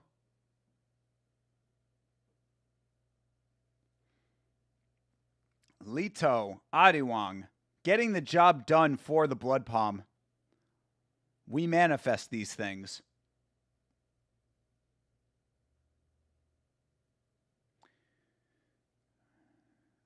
All right. Good deal. Yeah, this finish was nice, dude. Lito got it. You goddamn right, Johnny. Good to see you, brother. I think you were here earlier, but either way. Good to see you again. Good to see you always, Johnny. Johnny, you missed it. I don't know if you were here when we were talking about it, but Lachlan out there at the event shining the Yama signal in the crowd.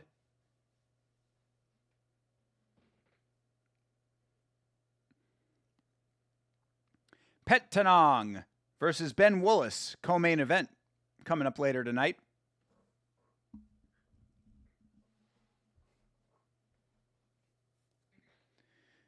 Ben Willis, the Willis Mammoth.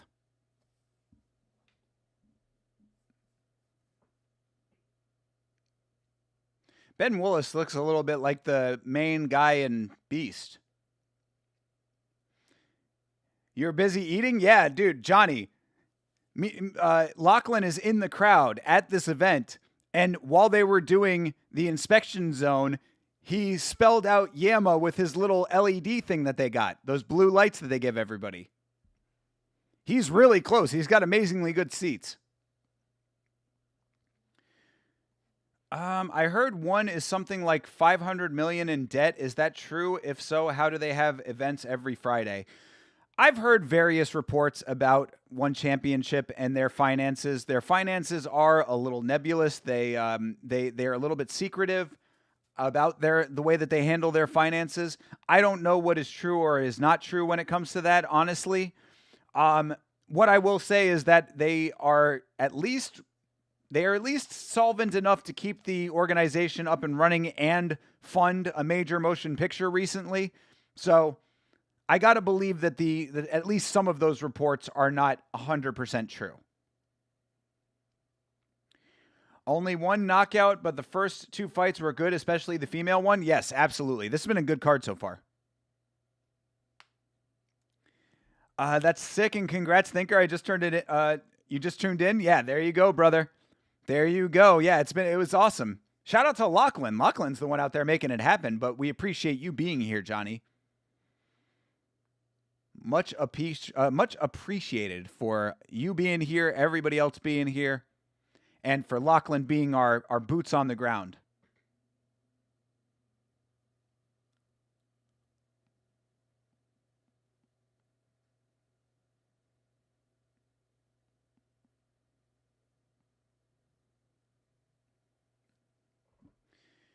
Yeah, pretty amazing. Everything is pretty amazing, man. Yama is just growing in a great way. All of you are a part of that, making it happen day over day.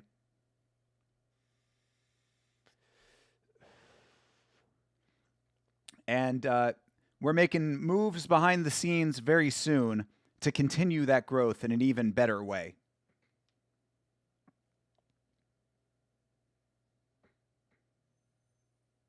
Right now, we're watching hundreds of Amazon commercials.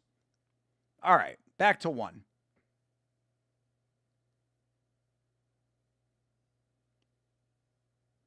Look at all of these cool skyscrapers in Thailand.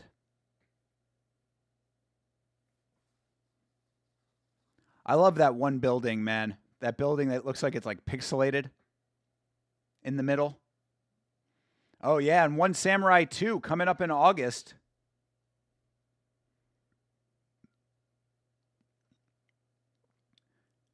I mean, with the quality level of One Samurai 1, we might have to do it. I know, One Samurai 2, right? August. All I'll say, though, is, man, I loved One Samurai, but it is a time investment, bro. That is 8 solid hours of fighting. 8 solid hours on stream overnight. I know, another overnight stream. But, you know, I am here for it. We will see. We'll see what the card looks like, you know? One Samurai 2, I guess the first one had to be financially successful. I believe that they have a multi-event deal with Japan, if I'm not mistaken. So I think it was already known that they were going to have more than one event in Japan, but I got to believe that the first event was successful.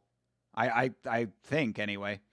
But that's the thing, right? I mean, you know, Rod Tang and Takeru being the main event of that, it's going to be hard to top that, you know? They went very hard for their first event. Can't wait for One Samurai 2 since the first one was amazing. I know, brother. That's what I'm saying. I'm very interested to see how they're going to try to top it. But that is all for the future. Right now, we've got Felipe Lobo going up against Nantachai. Nantachai. Reminds me of the Manticore. Felipe Lobo, Nantachai. Felipe Lobo from Brazil, Nantachai from Thailand.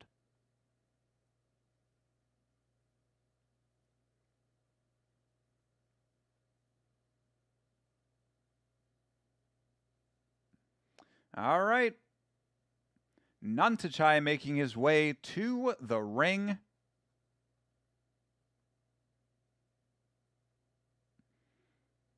Coming out to a banger right now. I'm jealous of Lachlan getting to hear all this walkout music live.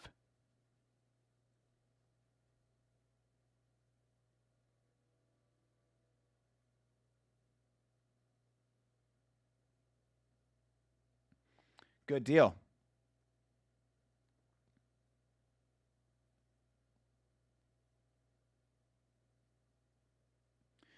Hope this Thai dude wins. I mean, you just got a tremendous banger knockout in the last fight, Lachlan. All right, we're in the inspection zone again.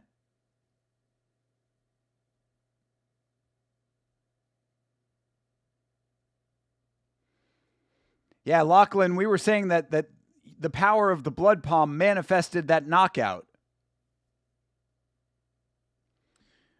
Is One Samurai 2 going to be on a Wednesday too? I don't know the answer to that. I know that it's in August. Let me see what day of the week it is for you, just out of curiosity. It's August 8th, so let's find out what day of the week August 8th is. All right, May, June, July, August 8th. No, it's on a Saturday. It's on a Saturday. Oh, Saturday. I don't know if it's going to interfere with UFC. We'll see. We will see. Also, I don't know if that means Saturday local time or Saturday. That might be Friday night for us. Saturday morning. It probably will be, actually. Oh, that's going to be an interesting day. Overnight on Friday night into Saturday streaming for UFC. But you know we'll do it. You know we will do it. Oh, yes, Felipe the Demolition Man Lobo. Demolition Man like Wesley Snipes in this bitch.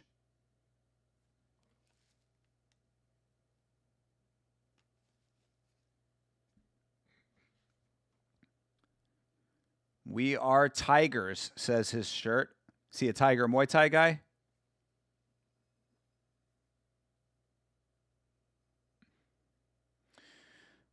Strickland versus Piper starting to pick up some steam. Oh, is that the conversation going around?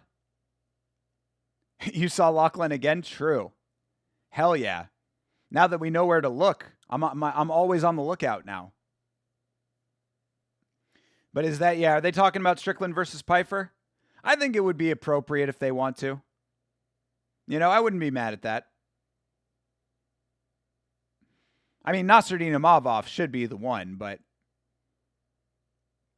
Beast in theaters now, I know. They won't let you forget Meat Rocket, but as you are well aware, we already saw Beast live in theaters. Well, not live, you know what I mean. We saw Beast on opening night. Myself and Chase Parton. We were the first channel to put out a review of the film Beast. Strickland versus Piper. Winner gets to be sheriff. That's right. This town ain't big enough for the two of us, Pilgrim. I've seen a few YouTube channels talking about it. All right. I mean, again, I'm not mad at that if they want to do it. I think it would be appropriate if they do. But again, Nasruddin Imavov is the rightful heir to the, or you know, the rightful challenger to the belt, I would say. It should have been him against Hamzat, but of course we know why that couldn't be.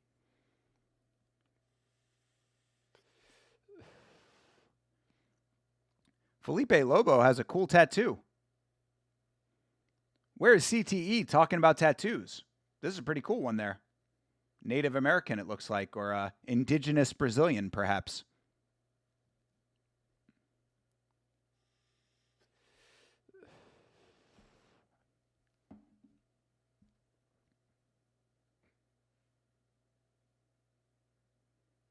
Yeah, that tattoo is cool. He's got the Egyptian eye tattoo on his back. This is the Demolition Man. Howard, what's going on? Who's going to win this one? I am going for our Thai king here. I'm going for Nantichai personally. But the Demolition Man is tough, so it could be one of those ones that goes either way. But I'm thinking that, whoa, what the fuck? Excuse me. Did not mean to do that. Sorry about that. But I'm thinking that, yeah, I'm thinking that our dude Nantichai is going to win.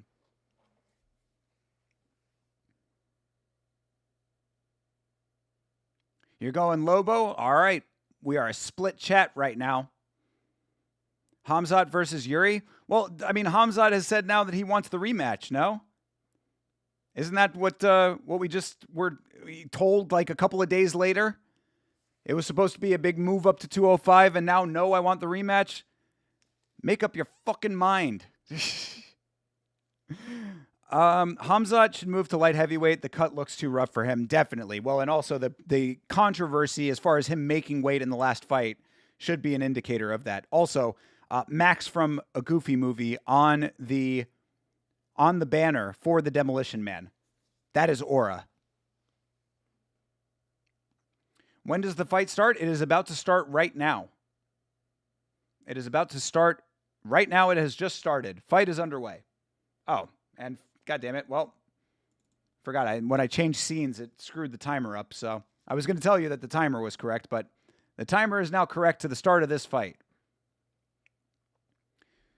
Hamzat doesn't deserve a rematch because he never defended the belt. I mean, I don't go by that. I go by how close the fight was, and I would say that he has a better... I think he has a better claim to a rematch than a lot of people who ask for rematches do. He certainly has a better claim to a rematch than Dricus had claiming a rematch with Khamzat when he was the champ and when Dricus lost the belt.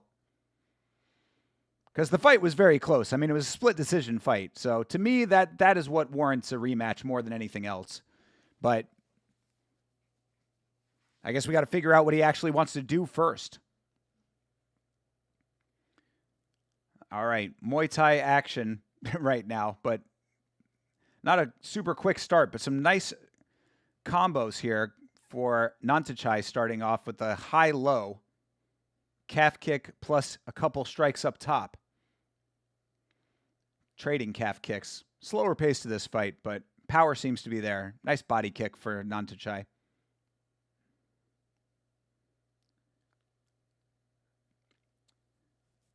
Lopez got a rematch. Khamzat should. Yeah, well, Lopez should not have gotten a rematch, though. But, I mean, look, if Khamzat wants a rematch with Strickland and the organization wants to do it and he can actually make weight instead of having it gifted to him by the corrupt commission, then so be it. I thought Khamzat won, but wasn't surprised Sean got it. Fight was very close. Yeah, I mean, same. We said it on the podcast. I mean, Chase thought that Khamzat won, and I thought Strickland won.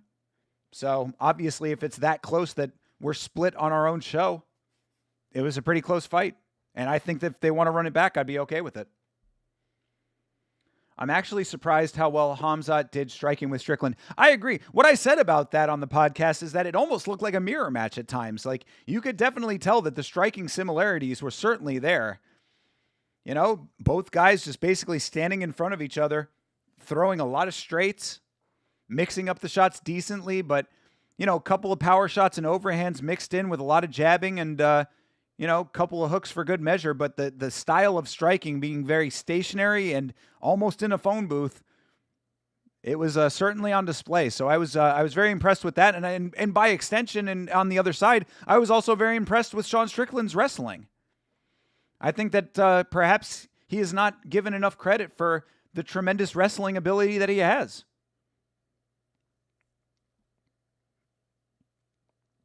Thinker, I think you're wrong. Lopez has done enough for the Volk rematch already. Oh, yeah. Volk versus Lopez 3. I'm surprised it wasn't on the White House card.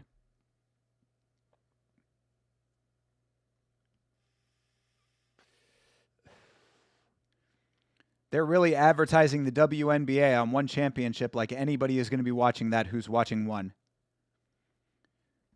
Let me know in the chat if you have ever willingly watched a WNBA game.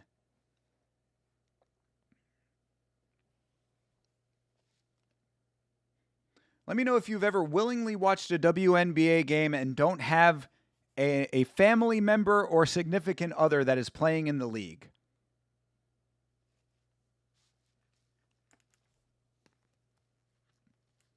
WNBA is fire. Of course, Meat Rocket, of course. That's why I'm asking. I got to know. I got to know how many hardcore supporters there are out there. Never exactly, Jeremy. Oof, nice low kick for Lobo. Max should get a rematch versus... Wait, what? Max should get a rematch versus Max? Yes, Max should fight himself. I started watching a few games because of Caitlin Clark. True. Ooh, all right. Nantichai starting to land some power shots. Low, nice. Nice combo for Lobo. All right, they're starting to turn up a little bit in round 2. Have I watched WNBA? Bro, it's all I watch. I want to know the guy who's actually out there saying shit like that. You know that there's some dude out there who actually says shit like that to try to flex. And all of his friends are like, weird flex, but okay. Max should get a rematch versus Volk. I mean, he fought him twice already, did he not? Or a third? Didn't they fight 3 times or 2? People were saying that like they wanted another fight of the 2 of them. Plus, I mean, Max is already basically booked. You know that it's going to be Max versus McGregor. That's at least the rumor that's going around.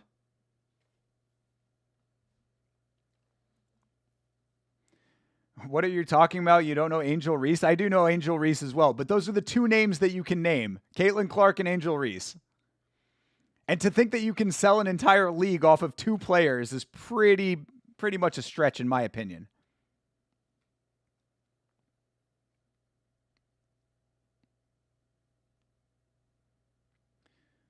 All right. If Hamzat loses again, I better not hear any more terrible excuses from the Jackson pod and using his weight cut and Hamzat looking off as excuses. Everybody's going to be a glazer to some extent, I guess. I don't understand why the Jackson podcast specifically are glazing him, but whatever. There's got to be at least one that says, bro, WNBA is amazing. The fundamentals are just simply better. Exactly. One of those dudes that just has to be that guy, you know? And you know, in his own mind, he's thinking, man, I am looking like I got one up on everybody by saying this. It's like an MMA fan who says, you know, I never watch the UFC, bro. Competition is never as good in the UFC. It's like, dude, okay. I mean, like, we watch other promotions all the time, but don't like try to be like that guy saying, oh, you know, I never watch the UFC. Ooh, nice counters by Lobo. This fight is heating up. Nadschai, a little blood on the cheek now.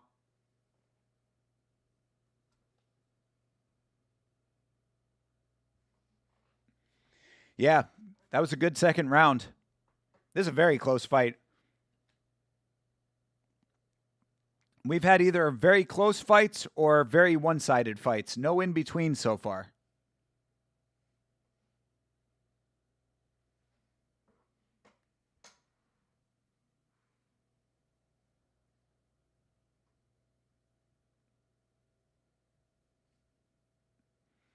Yeah, look at that knee to the body by Nantichai. Very nice. I love the angle that he was at for that knee. Get full impact zone.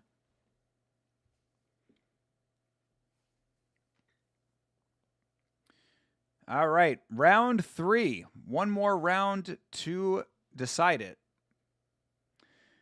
The only frustrating thing about Strickland is that he doesn't ever throw elbows when Hamzat pulled guard. True. Yeah, Strickland would really benefit from some elbows in his game. Yo, Nantichai turning up. There's this guy called MMA Joey. Oh my God, with MMA Joey. Jesus Christ. All the fucking chat talks about is MMA Joey. He's been freaking out over the Hamzat decision. It's the biggest robbery in the history, he says. Yeah. Yeah. MMA Joey says a lot of stuff, none of which I pay much attention to. Nantichai hunting him down. Nice range striking from Nantichai. Oof. Strickland teep kick is also pretty underrated, and he doesn't throw it much. Well, he was very smart not to throw it against Hamzat. That's what everybody, well, or what I was saying at least. Any time that he would lift his legs would be a problem for him in a fight with Hamzat Chimaev. So I think he was very smart not to throw it in that fight. But yes, his teep is very nice.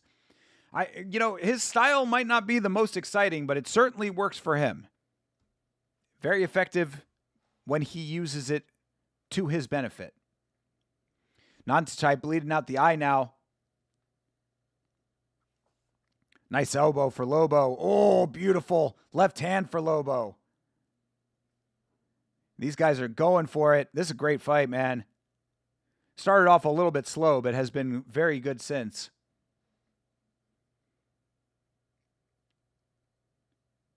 Oh, Nantichai, all kinds of bloody in the eye now.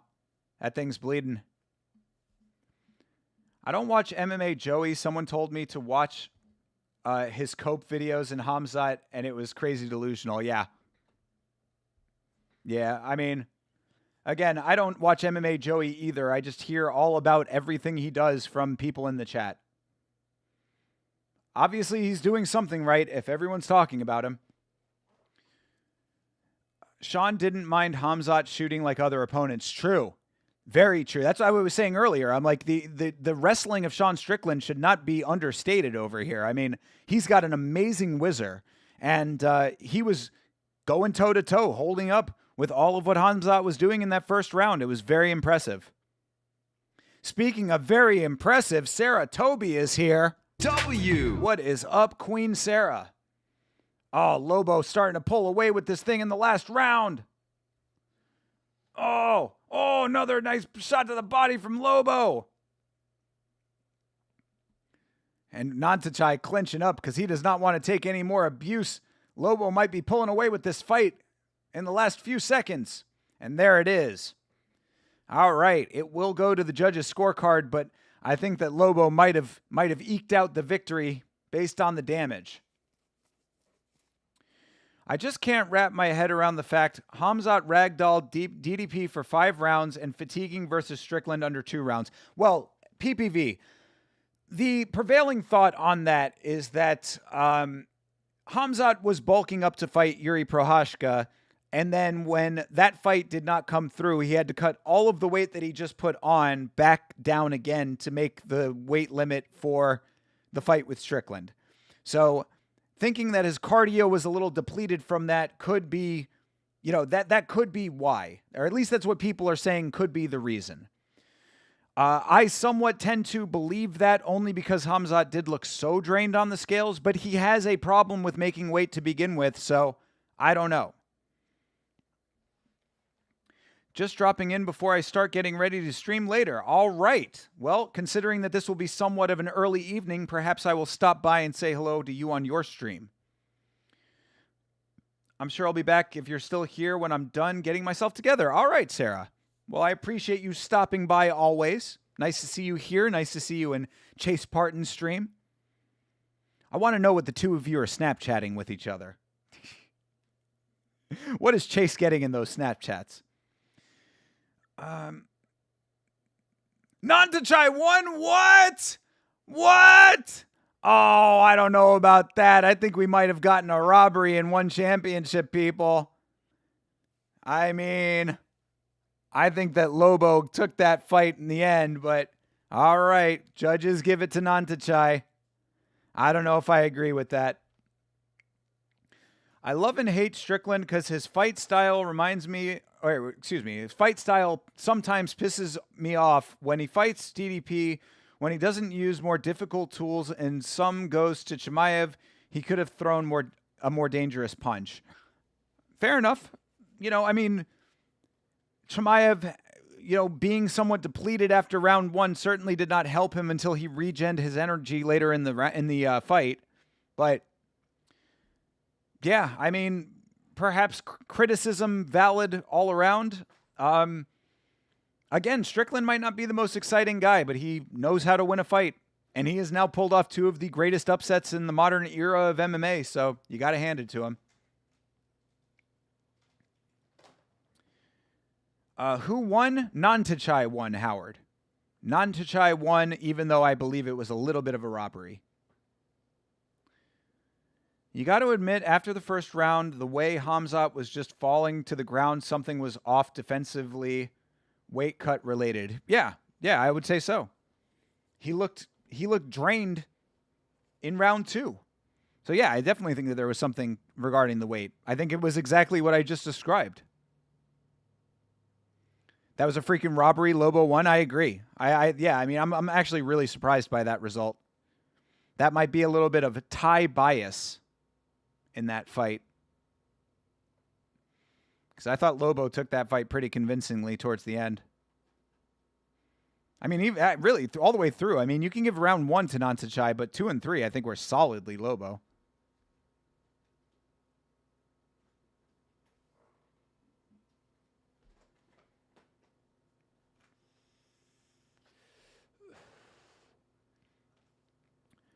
Strickland is very excited to go to war to the death every fight. True, dude. We're going to go to war to the death. Jab, teep, jab, teep, jab, teep. You didn't know that the war was a war of attrition.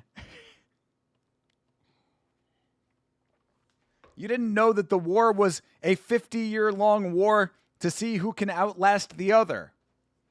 Sean Strickland goes to war like the Hatfields and McCoys.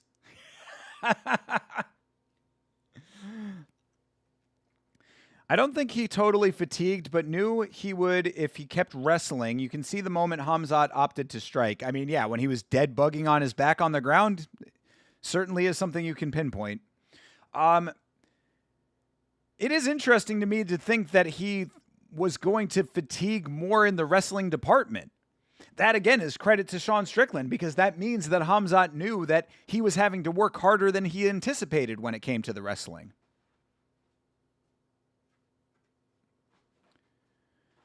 Realistically, I think Khamzat will move up to fight at light heavyweight, and maybe he'll fight Paulo Costa, which is another exciting fight.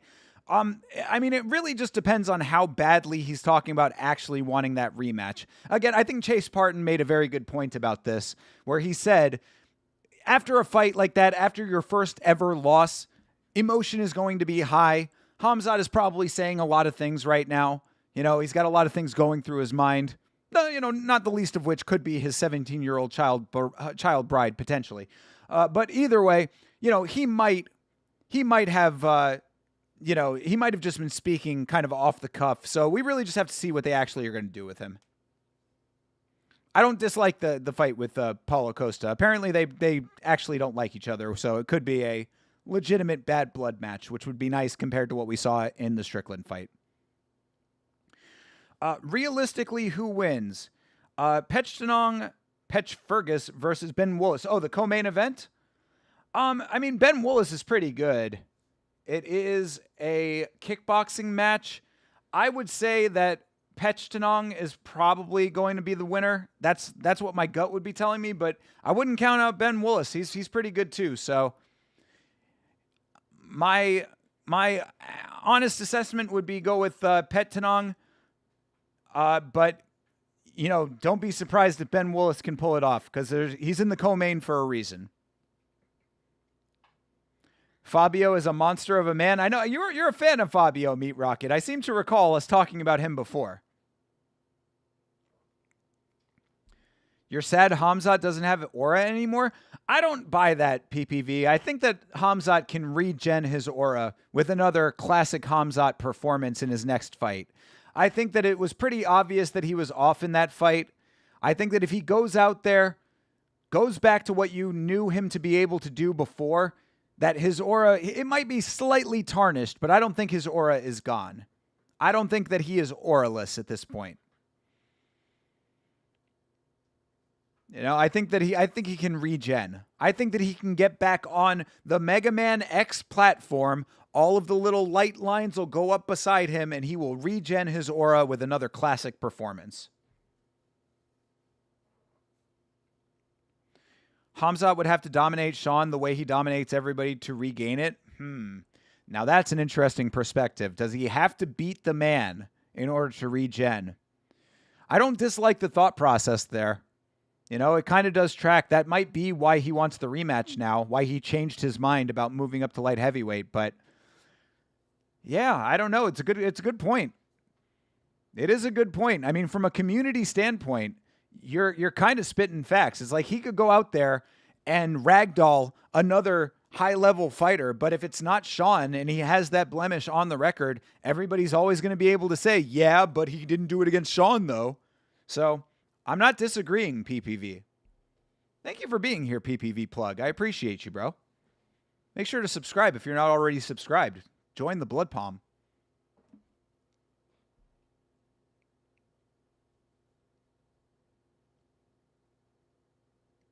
All right, making his way to the ring is our dude, Mr.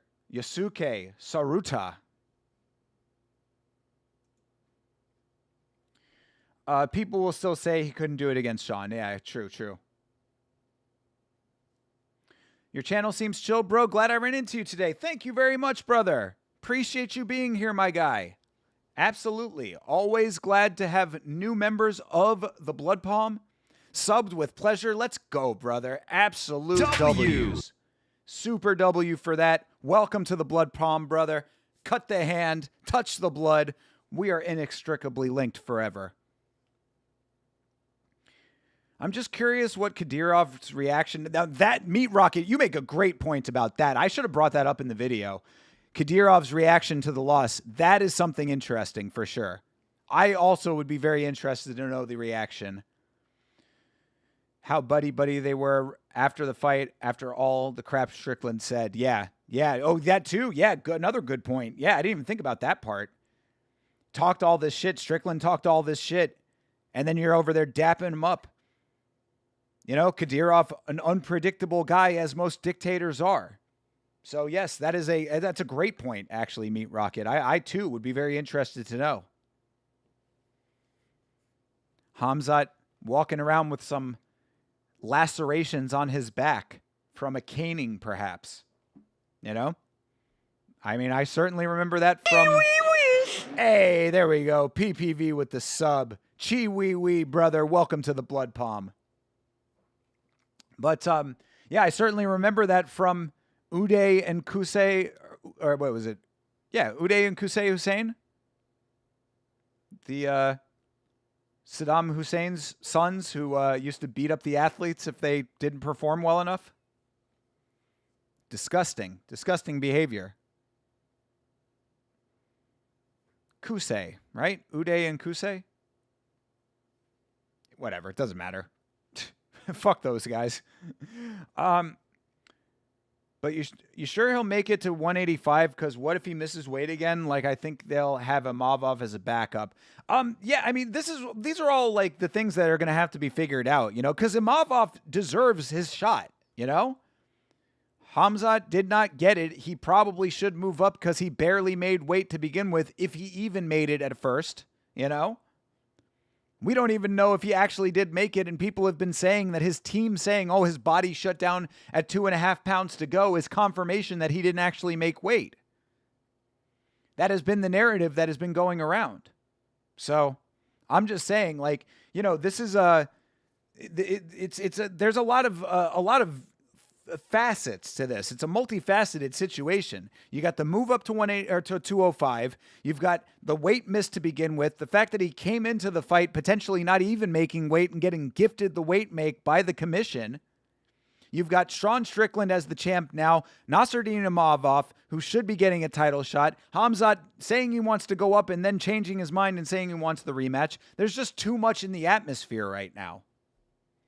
So we got to find out exactly what the truth is going to be, and it's going to be a little while before we know. He'll have tons of pressure, too, for Khamzat because of Kadyrov. True. Yeah. I do not take anything away from the fact that Khamzat is, under the thumb of Kadyrov at all times. I do think that in the past, he has always reaped the benefits of that. I'm sure that he also has family back in Chechnya who, he has to be very concerned about, including a new bride, perhaps. So, it's not lost on me that he is under the thumb of the strong man. But at the same time, I think that he has been pretty receptive to that. It'll be interesting to see if this changes their relationship. And if it does, if we do get confirmation of that in any way, perhaps a video will be made about that one. So keep your eyes on the channel at all times. All right, we start off our next fight here with a low blow. Fabio getting kicked squarely in the nuts. I honestly don't think Chimaev will be going back to Chechnya for a while to give Kadyrov some time to cool down. It doesn't matter. He doesn't have to be in Chechnya for him to have problems there, bro. Again, like I said, I'm sure he's got family there. Wife or not wife, you know what I mean?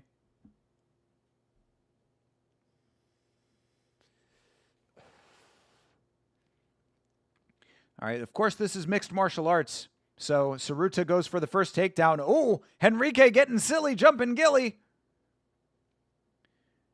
Gilly jump. Let's see if the immediate low blow is the best base for winning fights. On which side, CTE? All right. Saruta saying he is not in danger. Oh, that looked like a tap to me. He was slapping the... Yeah, he's slapping. Bro, the last thing you should be doing is making any sort of tapping motion when you are in a guillotine, bro.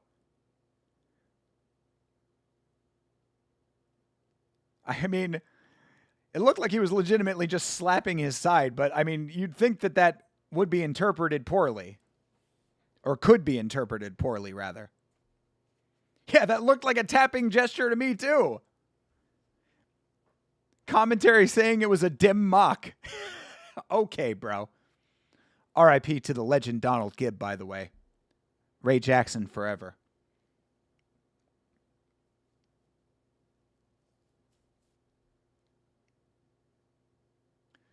All right, let's see if there's any actual action in this MMA fight at any point.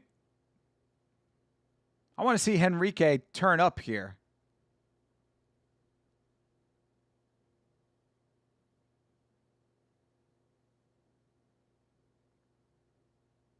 That was a good connection for Henrique.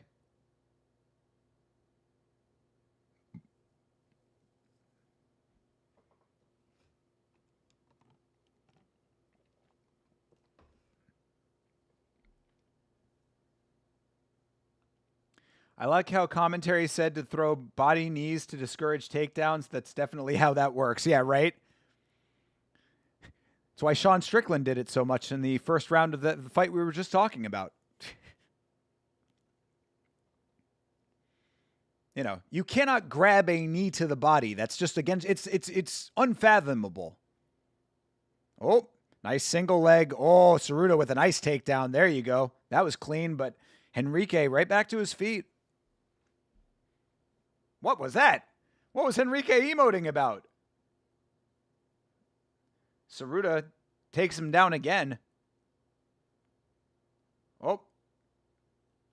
Henrique trying to throw something up, but does not get anything, and now Saruta is in half guard. It was so successful for Buckley last weekend, brother. Brother. Yeah, tell that to Buckley. All of those very successful knees. Good Lord. Yeah, seriously, bro, dude. I mean, come on, man. Buckley. Joaquin buckles under pressure.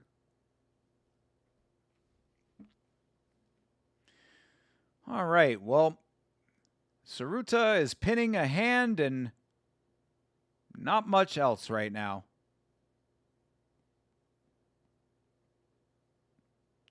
Dominating from the top position. I do love how commentary sells his fights, you know? One championship, certainly guilty of that. But I understand it is your job to make the fight interesting for the audience, so.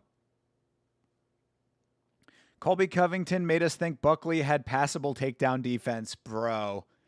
Yeah, how bad is Covington at this point, right?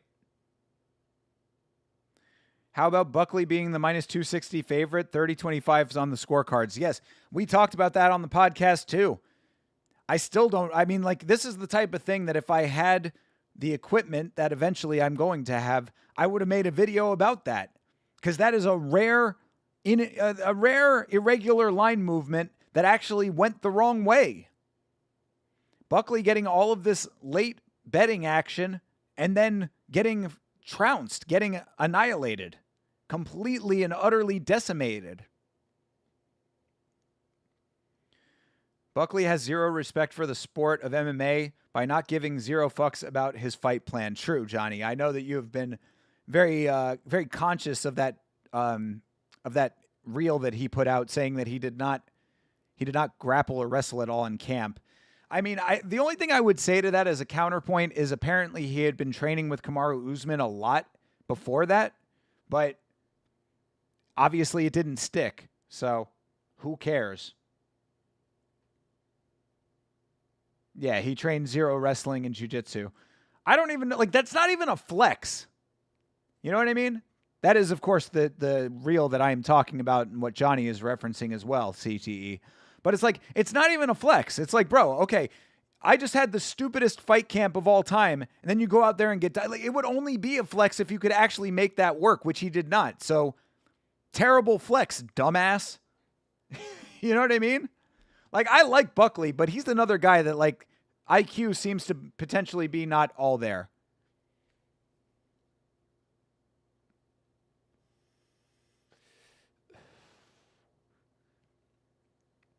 All right, round 2 is underway, of course.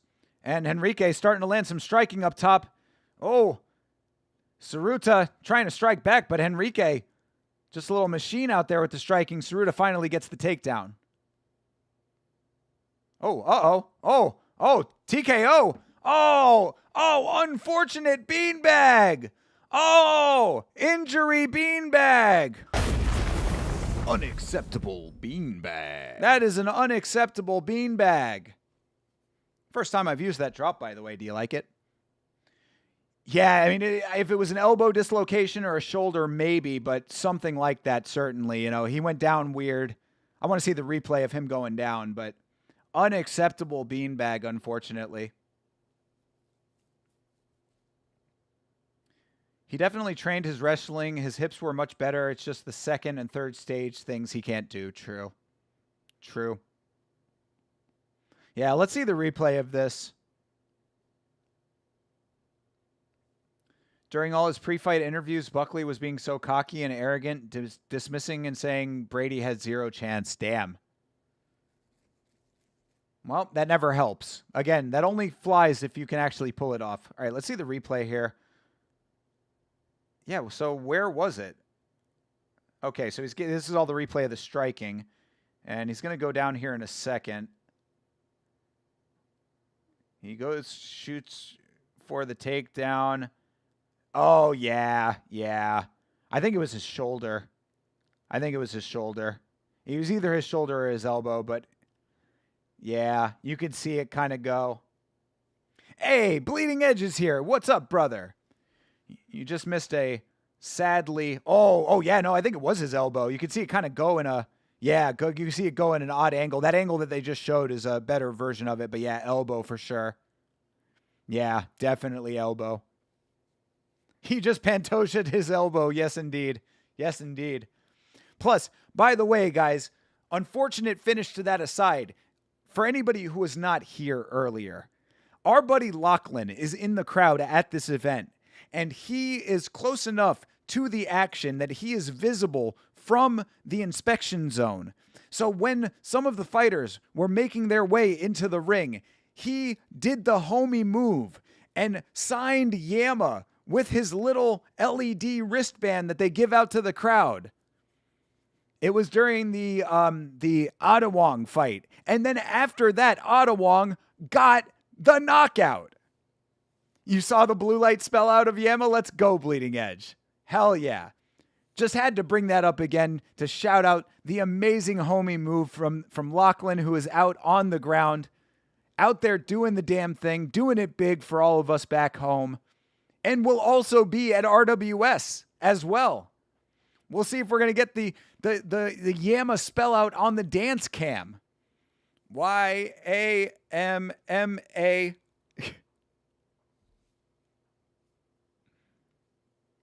I don't know if we're going to get that, but either way, I want to see Lachlan on the dance cam. Did Lobo get robbed? I was only half watching that fight. I thought he did, CTE. Yeah, I thought he did, personally. I thought he took the second 2 rounds. And of course, they're judged as a whole, but if you judge it as a whole, it went to him even more, in my opinion. Yeah, I thought Lobo got a raw deal in that fight. It was a close fight. I'm not saying it was a walkaway robbery, but yeah, I thought that the fight went to him personally. Yuki Takahashi with the Schwip emo hair from 2002. I love it. I fucking love it. Bro is out here saying Diego Lopez walked so I could run.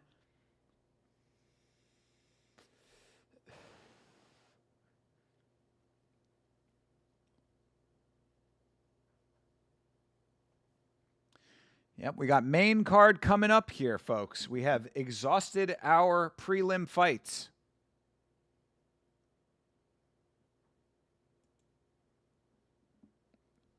I remember watching Ben Willis on TikTok a few years ago. Nice. What promotion was he in back then?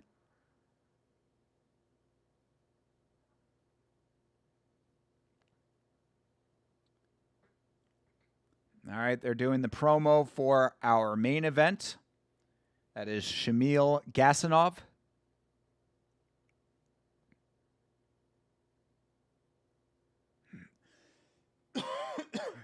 Excuse me.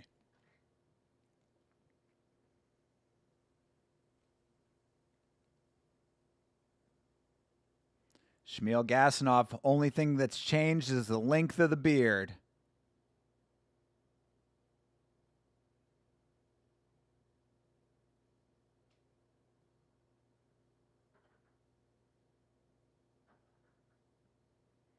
Let's see if he can grapple fuck his way to an MMA victory in our main event of one Friday fight night.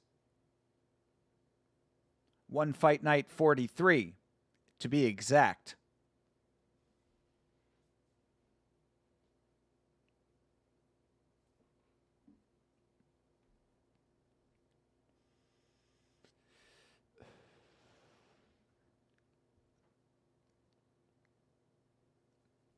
He was fighting in a regional promotion? True. That's awesome. Yeah, I mean, that's one of the great things about the sport, you know? If you're paying attention. I mean, this is one of the reasons why I love watching regional promotions now. I mean, if you're paying attention, you're seeing the stars of the future being made before your eyes. I forgot he did MMA, to be honest. I've only seen him in kickboxing recently. Yeah. Yeah. No, he's one of those multidisciplined athletes. Oh, hell yeah. You know, it is criminal that all of these inner circle fights are taking away the named athletes of the sport. Fitchija is fighting on the inner circle. Inner circle is subscription based, and I'm just curious if it's actually paying off for the promotion, because they are denying the broader world a lot of their named talent now. All right, Jordan Estupiñán. He is fighting Aslamajan Ortikov from Tajikistan. I think I said Uzbekistan earlier, but I believe he's from Tajikistan.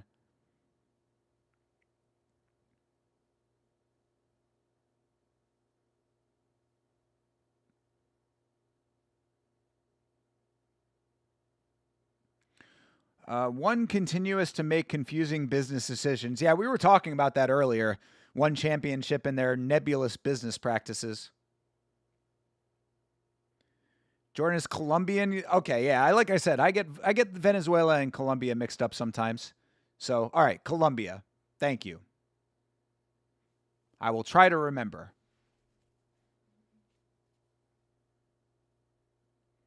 It's just because of the flags. I think the flags make it mixed up in my mind sometimes, but shout out to Colombia.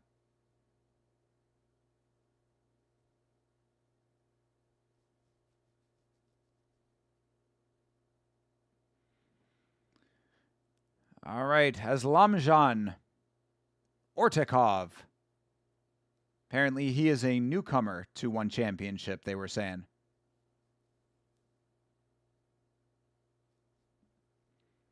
I appreciate the reiteration of the global rules for anybody new to one championship. All right, from Colombia, says Dom Lau.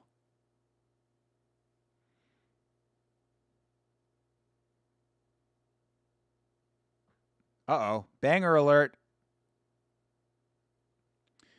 How do you feel about everyone on the MVP card probably being on juice? Not great. I don't like it. I mean, I'd rather it be there. This guy's got a mouthpiece that lights up. What the fuck? That's a first, or at least the first time I've ever seen it. That's interesting. He's got LEDs inside of his mouth right now. Yeah, I don't like it, CTE, if that is the case. And I certainly... it would not surprise me if they are being a little bit lax with their drug testing. However, it should be on the committee. Well, that's a good question. I don't know who is handling their drug testing. Let's see. Who is handling the drug testing for MVP MMA 1? The drug testing for MVP's inaugural Event is handled by, so CSAC is handling it. Okay, so California State Athletic Commission is doing the handling of it. So in theory, they should be doing their job. We know that that is not always the case. So I say that to say, would I be surprised if they're all in the juice? No. Should they be? No. Should CSAC actually be doing their job? That's fucking Andy Foster out there. He's the head of the ABC. He should be doing their goddamn job.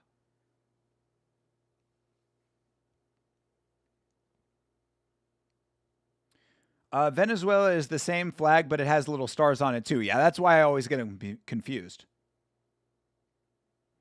They can't be. They're definitely not allowed, Bleeding Edge. They're definitely not allowed. It's just a matter of how good they hide it and how stringent the testing is. Mouthpiece powered by PEDs. Do not slander an Estupinan like that. They said USADA? Well, internet says otherwise. I don't know. Nate has never looked like that. I mean, they were commenting on that on the Ariel Helwani face-to-face interview thing that we watched on stream. I don't know. 41 years old. Best condition of his life. Slightly questionable, I'd say. His test should be much lower than when he was in the UFC. Could be. Yeah, I mean, that's the thing, is that it theoretically it should be as stringent. Because it's the commission that's doing it, but who knows? Lachlan continuing to be boots on the ground. This next one should be good. I hope so. It isn't a Stupinan. This newcomer is coming into the deep end of the pool with this fight, so obviously he's pretty good.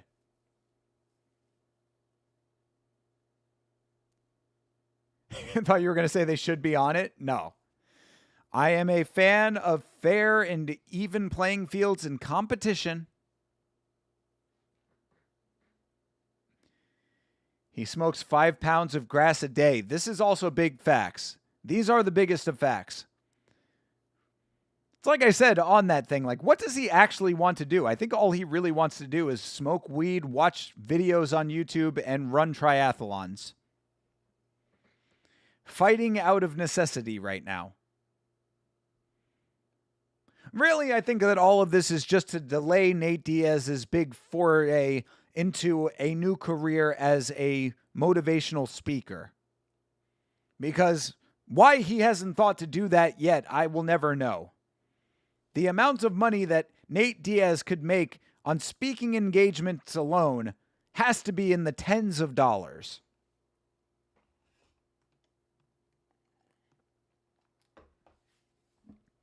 I will give Nate Diaz $45 and a meal at Applebee's to speak at my next coaching event.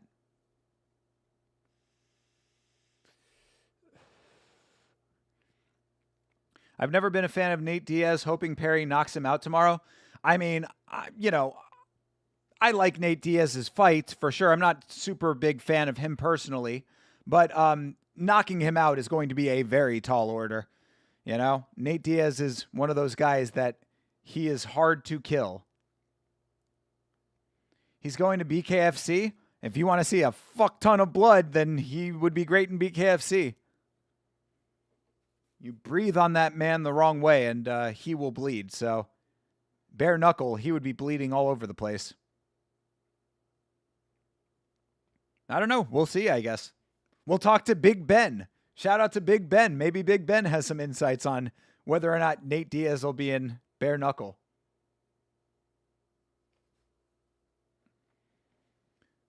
Oh, it was Uzbekistan. My bad. All right, so Aslamjad Ortakov is from Uzbekistan. Nate is delusional for saying he didn't sign with the UFC to fight older dudes. He wants top guys like Makhachev for the title or Charles for the BMF. How crazy is that? Yeah, it's ridiculous. It is absolutely ridiculous. But that's the level of delusion that he has, and that's the level of delusion that makes his fans like him. Nick is cool. Nate is just annoying. Yeah, Nick has his moments too, but in a broad sense, I think that is kind of the case. All right, fight is underway. Ortikov versus Estupinan. I have a teammate who reminds me of Nate, smokes weed, endless cardio, can't be knocked out, and always throws his hands and has battles. Nice. Is he on the come up? Is he a guy that we should be keeping our eye out for?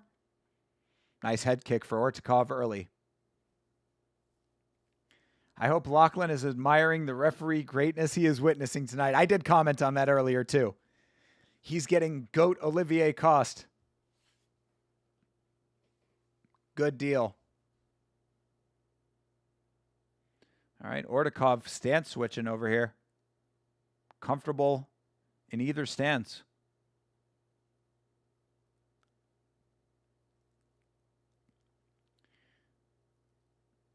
Remember when Borat said, "Fuck you, Uzbekistan," when he saw the embassy? Yes, I do remember that. Oof, Stupinan with a nice connection, but mouthpiece comes out or something happened. That was kind of weird. Nice inside leg kick for Stupinan. Oh, nice combo for Ortikov. Oh, all right. They're trading. It's a little bit methodical, not super bang out here, but they are both putting power on the shots they are landing. He should be, bro, but he keeps pulling out of fights. He's not truly dedicated yet. Well, that's always going to be the thing that is going to set you apart is the dedication. That's why you're doing it right, Jeremy. Dedication, I mean, if you want to be in this world, you have to be that goes for anything, really. If you want to be the best at whatever you're trying to be, you've got to be dedicated to your craft. That is why I'm saying, dude, I'm about to drop money that I really do not have to spend on Yama. Because this is what I want to do. This is the world I want to be in. And this is what I want to accomplish and achieve for us together as the Blood Palm. So I am about to be making moves for Yama because that is what I have dedicated myself to. And if you want to be the best at whatever you're trying to do, the dedication is the first thing that you need. It is the fundamental, foundational building block of success. And you cannot train dedication, unfortunately. It has to come from within. So hopefully he finds that. But, you know, it's one of those things that I think it has to be inherent to the individual. Oh, nice leg kick at the end of the round for Ortikov for catching the kick. All right, good first round. Solid trades from those guys. Hard to say who won that round. I'd give it to Estupinan personally. You're pretty obsessed. You know, Ahab with the white whale, brother. Ahab with the white whale. There's a reason that Moby Dick is my favorite book of all time. Find what you love and let it consume you.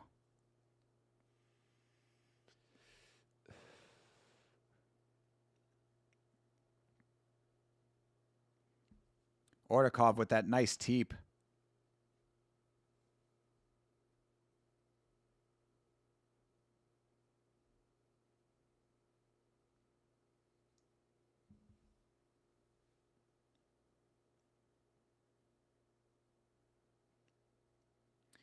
All right, round 2 coming up. One, commentators love to react when things hit the ground. I hate it so much. Yeah, again, they are in the business of selling these fights, but it's like they need to be a little bit more selective about the things that they use to sell, you know? Yeah, very close round. I agree. Close fight so far. We just started the second round, of course. Ooh, slip for Estupinan. And no knockdown, of course. It was not a knockdown. I'm glad he didn't call it as such. But, oh, he's calling that a knockdown? Nope, another slip. Estupinan needs to get himself back into this fight here. Oh, he did call it a knockdown. Yeah, called it a knockdown. The struggle to be good is what drives me. Hell yeah, brother. That is the exact right mentality to have. Ordakov is on the hunt over here. Stupinan needs to get himself into this fight because Ordakov is trying to make a name for himself off of the back of Jordan Stupinan.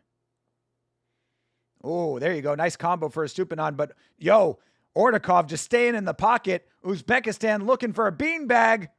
Oh. Ordakov. Dropped again. Dropped again. That is getting called as a knockdown. And Ordakov hunting his way to a victory here. That is 2 knockdowns. There is a lot of time left in this round. If he gets one more, he will win this thing. Get the beanbag ready for real. I see you, Jeremy. Let's go. Ordakov trying to put away an Stupinan. What a credential. Ooh, another big one lands for Ordakov. He is comfortable in the pocket, too. This is very nice to witness. Ordakov is just bobbing and weaving his way out of the way of Stupinan strikes, and then he is landing, and that's it! That is a bean bag for the Uzbek! Oh, that boy got a bean bag! Ooh, that's a beanbag. That is an Uzbekistani beanbag for El Pantera. Let's go! Brother. That was, and a backflip. Oh, almost landed it. Almost stuck the landing. Either way, landed on his feet. Golly.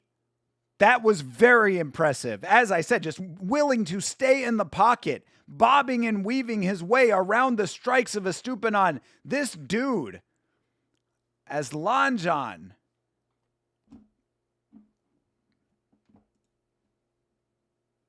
Very nice. Very, very nice. Uzbekistan got boxing. WP Maestro. I believe.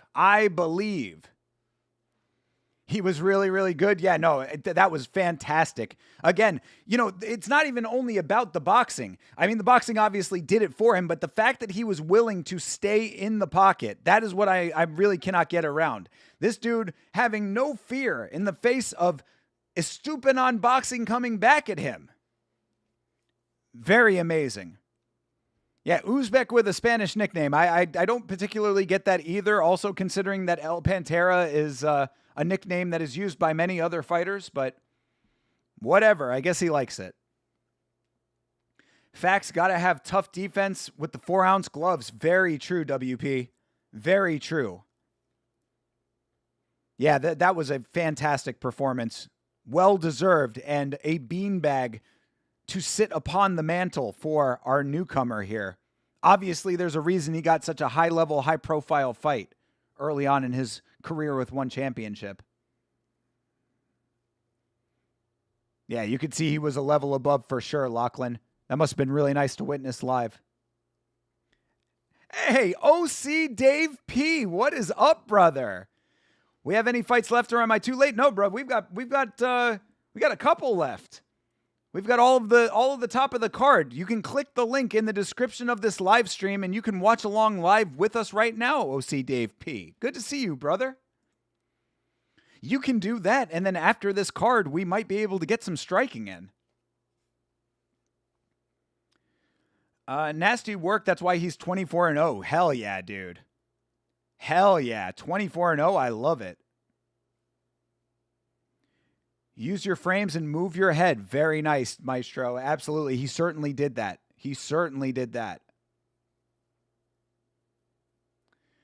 Those twins don't have power in their hands. Nothing to fear in the pocket. Well, I mean, I guess then, Jeremy, what we got to see is if this dude, if our guy over here, Mr. Ordakov, can do it with the power striker,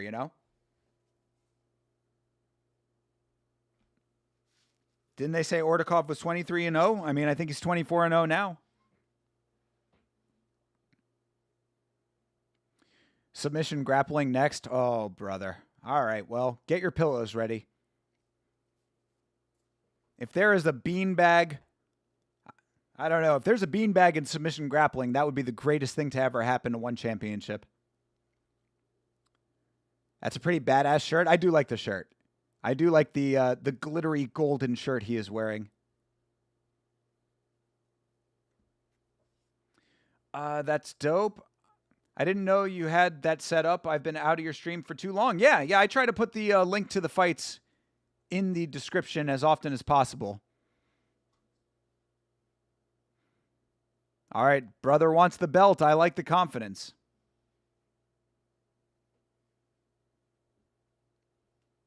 You don't want those problems? True.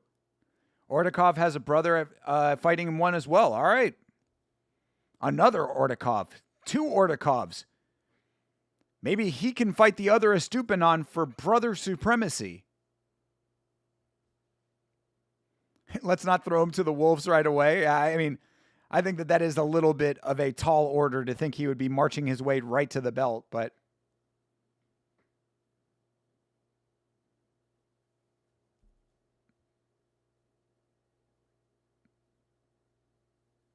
wait, they're talking about Muslim versus Muslim. Will they actually be able to make that fight happen?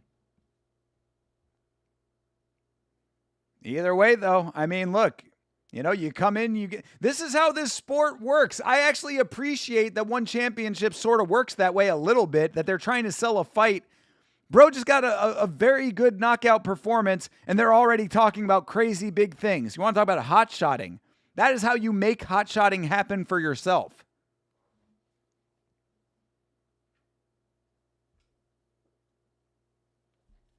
You want to see that fight? Hell yeah. I mean, look, that's how fights get made, right? You go out there, you put on a crazy performance, you call for it, the crowd goes wild, the organization listens. I don't know. I mean, like not always, but often that is how it goes. So that's not real. What's not real? Him fighting for the belt? It would be ridiculous if he came into the organization and just got hot-shotted to a title shot. But it is Muay Thai, brother. They fight very often. Man with baby shark hat. Diogo Reis. Hayes, excuse me. H, yes, of course. Diogo Hayes versus Yuki Takahashi. Baby shark hat versus 2002 emo Schwip haircut. Muslim versus Muslim isn't real? Oh, I mean, it certainly seems real in the UFC. It certainly seems real in the UFC. When was the last time you saw 2 Muslims fighting each other in the UFC? I mean, I'm legitimately asking that question. I don't think that you can honestly name a time. Why aren't they giving bonuses to finish like they used to? Remember the $50,000? Yeah, good point. That is a great point, Meat Rocket. Yeah, that if there was ever a fight that deserved a performance bonus. Yeah, I don't know. I thought they were giving out extra bot to Ottawong earlier, and they didn't. So I don't know. I do not know the answer. Maybe one championship actually having the money problems we thought they were having. I don't know. Baby Shark has 3 pro toe hold wins. I'm doing quick research. All right. Well, I like it. Hopefully, if we see a toe hold victory right now, that'd be awesome.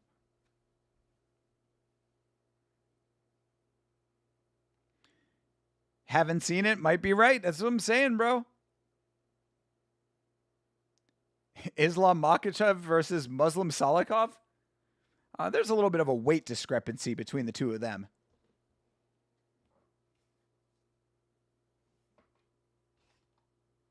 I don't know if that fight is real.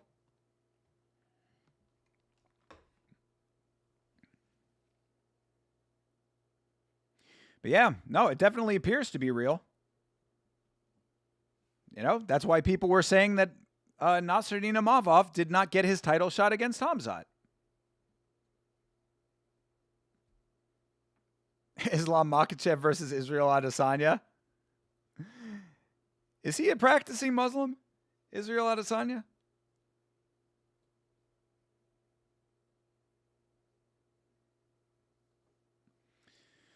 Well, whatever the case may be, thank you again, guys, for being here. I appreciate you hanging out with your boy.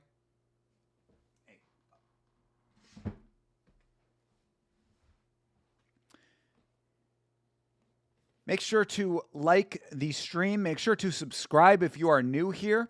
Thank you for being here for this one championship card. I always appreciate everyone hanging out for one. If you are new and you do subscribe, you will become a member of the Blood Palm. Being a member of the Blood Palm gives you instant access to the greatest community in all of combat sports live streaming. You can also join the Discord. We would love to have you in there.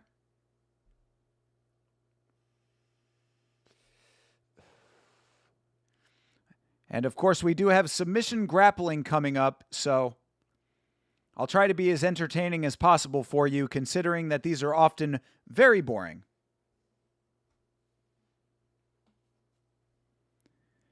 Yuki Takahashi's nickname is Submission.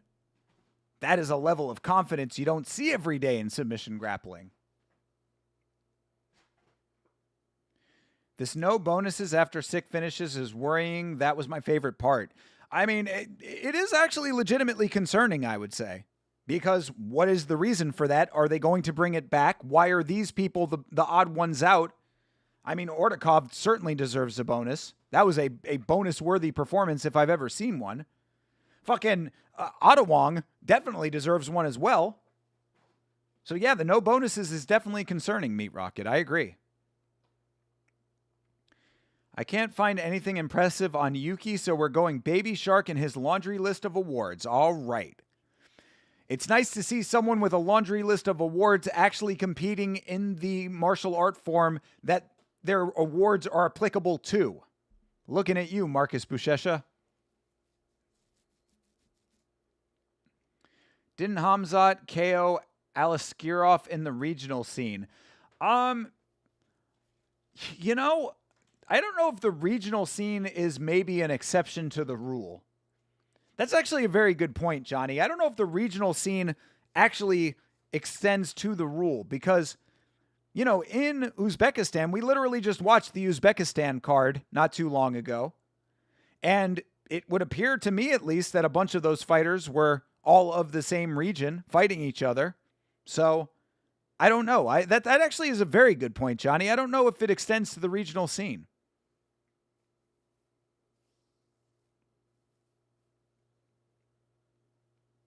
And he did.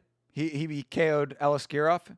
Yeah, like I said, that does track, but I think on the regional scene, maybe they put it to the side. But then if they put it to the side on the regionals, that's even more bullshit. Why is it okay in your home country? Or, in your home region? That is absolutely ridiculous if they put it to the side in the regionals. Submission is a sick nickname, okay. I'll go with it. Team Baby Shark. Tabitha Ricci out here filing copyright claims. When Lito didn't get a bonus, I was like, that's what when Lito didn't get a bonus, I was like, what happened? Did he miss weight or something? But now every finish didn't get a bonus. Usually they all get finish bonuses. Yes, Meat Rocket. I agree. It's very concerning. Alaskirov is allergic to uppercuts. Hamzat and Bobby Knuckles got him with one. True. Yeah. If you're going to finish Alaskirov, that's the way to do it. Unfortunate that he has a kryptonite because I think Ikram is actually a pretty well-rounded striker. So, I don't know. Maybe that's something that he just needs to work on. I don't know how exactly you work on that specifically. I guess just getting your guard tighter. All right, Yuki Submission Takahashi.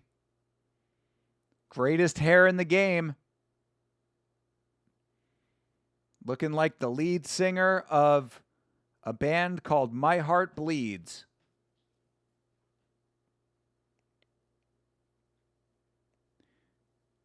There was a band. It was these two guys in my high school that claimed they were a band. They didn't actually do the whole band thing. They only performed one time that I know of, but they did have a very good band name, I thought. Their band name was Emotional Machinery, which I actually thought was a very solid band name. Still do to this day. No tattoos either. Yuck, boring. Kuznetsov is a legendary Russian surname. Yeah, hell yeah, it is. Kuzi. Generally, you see that in the hockey rink, but you're seeing it as a referee right here, right now. All right, submission grappling is underway. 10 minutes to decide this thing. Let's see if we actually see a beanbag. I wish I could go to Japan to watch Ryzen maybe in the future, but man, it would be great experience. I agree, brother. Same. Yeah, going to Japan to watch Ryzen is certainly on the list. You know, one day when the channel is as successful as we hope it will be, that would definitely be something I would love to do, is go to other countries, shoot some content out there, and go watch some fights. Moneyberg would sue this baby shark dude if he stole his nickname. Facts, bro. Very big facts.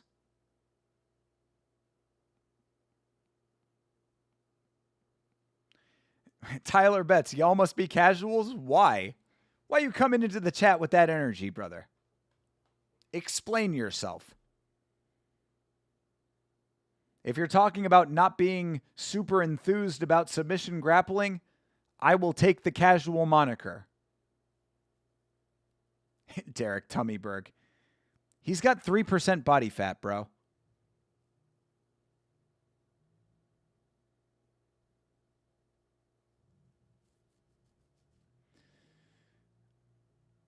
My bad, I just joined. Yeah, what the fuck? Either way, you're good, Tyler Betts. Good to see you, brother.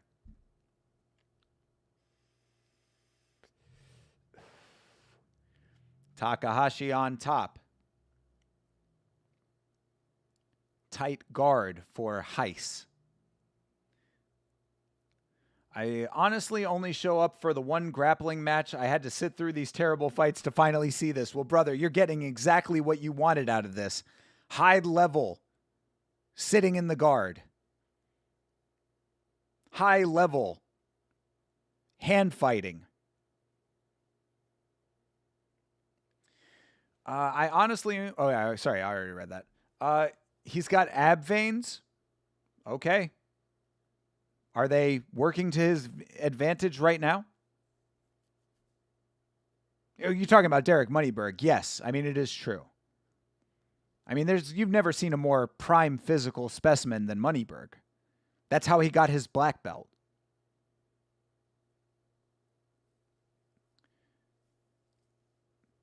Tyler Betts is just mocking me. I call everyone casual for no reason.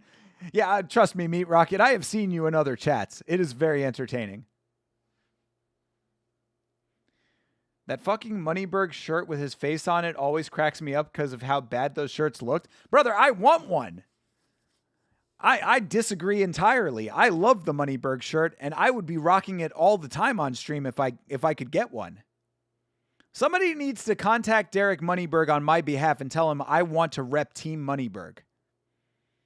I am a supporter. I am an ally of Team Moneyberg. I would be rocking the shirt. I don't dislike the shirt, to be perfectly honest. All memes aside, I actually don't think the shirt is that bad. Yes, Heiss does take the back. That is true. He does have the body triangle locked up, it looks like. Ooh, nice reverse by Takahashi. Yeah, that was a very nice body reversal. Heiss takes the back like Pantoja. Well, we don't see Pantoja getting reversed like that. Lots of people have that Moneyberg shirt. That is true. I don't think a lot of people paid for it, but a lot of people do have it. Now we're back in full guard. Yeah, I mean, Takahashi. All right, there we go. All right. Heiss gets back to the feet. He does have the back again. I mean, throw up the rear naked, bro. All right, there we go. Takes the back. Leg across. Body triangle does look secured now.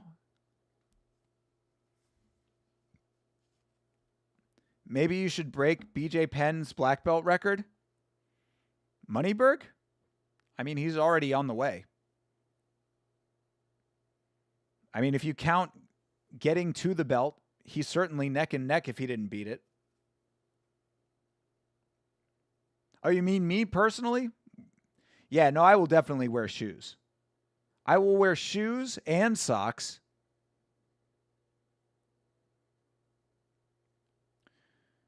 This fight is freaking sick, just a little too violent for my liking. It's submission grappling, bro. What do you expect? We were past the halfway mark. Oh, Takahashi trying to reverse again. Does get the reversal. Oh, and he's out, but Hayes on his back again. It seems like we're in a time loop here. Takahashi breaks whatever Hayes is doing, gets back out to distance, but Hayes is just right back on his back, and we repeat the cycle. Just watched the MVP weigh-in stream. Stoked as fuck for that card now. The Jason Jackson versus Jason Jackson and Namo fights even got me pumped. All right, Tyler. Well, it does look like we are going to be watching that tomorrow unless something dramatically changes in the Discord. So if you are a member of the Discord, make your voice heard. You have until tomorrow morning to get your votes in and let me know what we will be watching in the evening. The cutoff for voting is 12 p.m. Eastern Standard Time. So by noon tomorrow, Eastern Standard Time, that is when we will be locking in the voting for what we are going to be watching. And right now, MVP is in a somewhat sizable lead with 3 votes ahead of the competitor, UFC Vegas 117, I believe.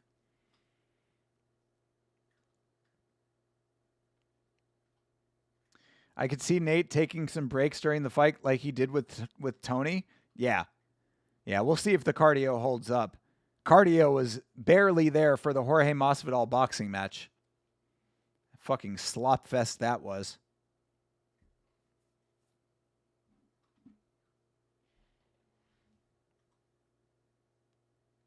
Interesting choice to use blood splatter font on the mat where blood could be splattered. Yeah, we've talked about that before, Bleeding Edge. It is because that is what they used for the Beast movie, but yeah, using it on the mat definitely, maybe they're thinking you could add to the logo.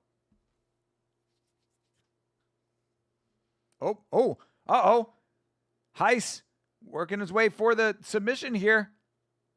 He has the face crank. Let's see if he can finish this. Nope, he breaks the grip.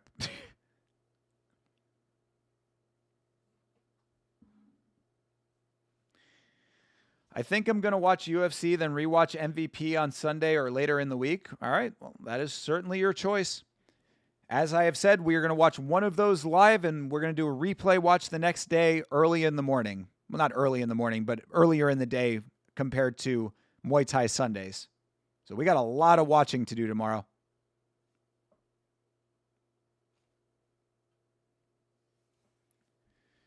Yeah, my projected start time for the Sunday rewatch of whatever we do not watch live will be 10 o'clock a.m. Eastern Standard Time.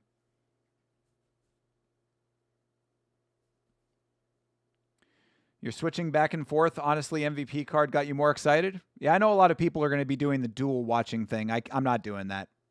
We're going to be devoting full attention to each card.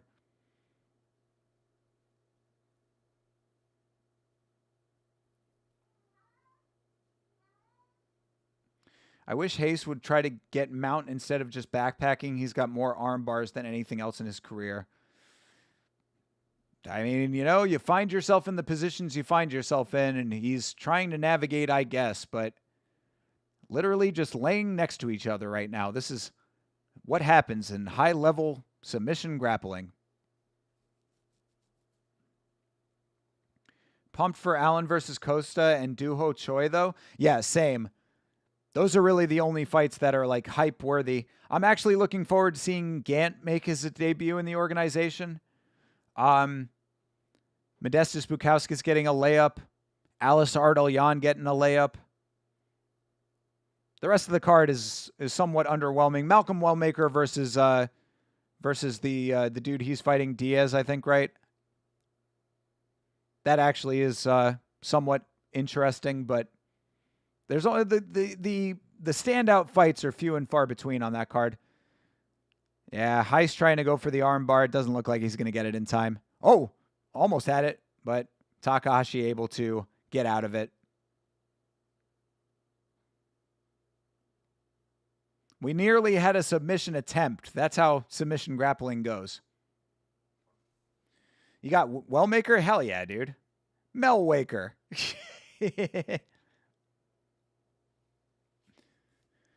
You're freaking pumped for Linz? Yeah. Hell yeah, dude. Felipe Linz, his big triumphant return. Juan Diaz and Malcolm Wellmaker could be fight of the night potentially.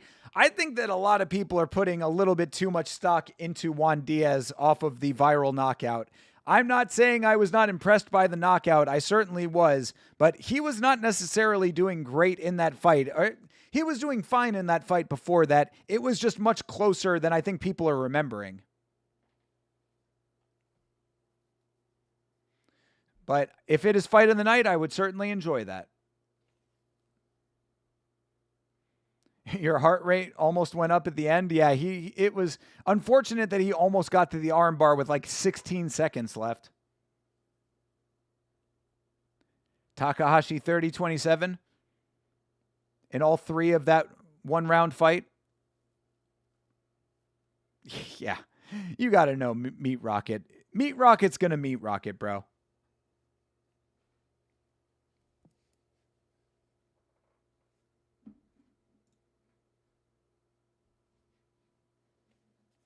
You think Wellmaker's going to win? I do too.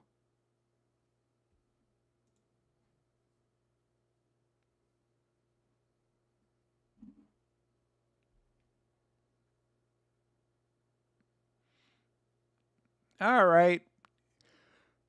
Ooh. Pardon me for yawning after that submission grappling fight, but Diogo Reis wins the match. Whatever. Good deal. Submission grappling represented, whether you like it or not. Joe Rogan would be excited to watch these grappling matchups. True. He certainly would have said that was high-level stuff you were just looking at. When does Willis fight? He fights next, Howard. He fights next in the co-main event. We'll see if Bummaker is really that guy. You better be saying Malcolm Wellmaker makes bums of other people. Because Malcolm Wellmaker knocking out everybody and then losing to Ethan Ewing, who is one of the best prospects in the sport right now, certainly in the bantamweight division of the UFC, I would not be counting out Malcolm Wellmaker off of one loss. Either way, headphones are off. I'm going to take a very quick break before we get into the co-main and main event of this card. As always, guys, I very much appreciate you being here and hanging out with me for this. Like always, leave me something funny in the chat to come back to. And I will be right back. Do not go away. Co-main and main event coming up at One Championship after the break.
And just like that, we are back.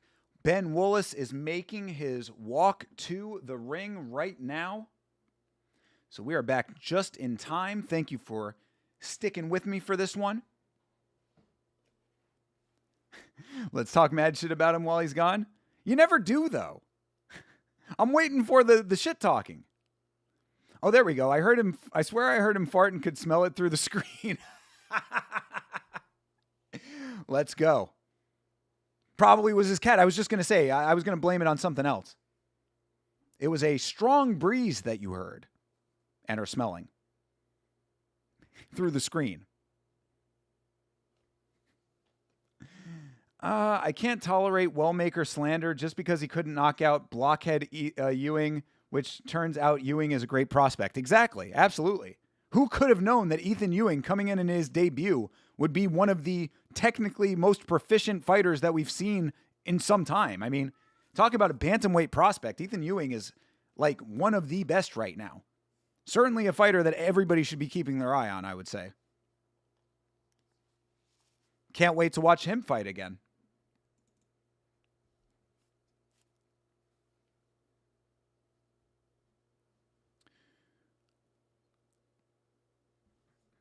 All right, Ben Willis coming out to Michael Jackson's Beat It.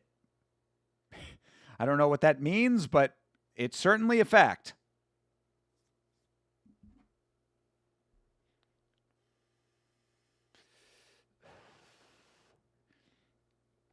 I can't tolerate Wellmaker.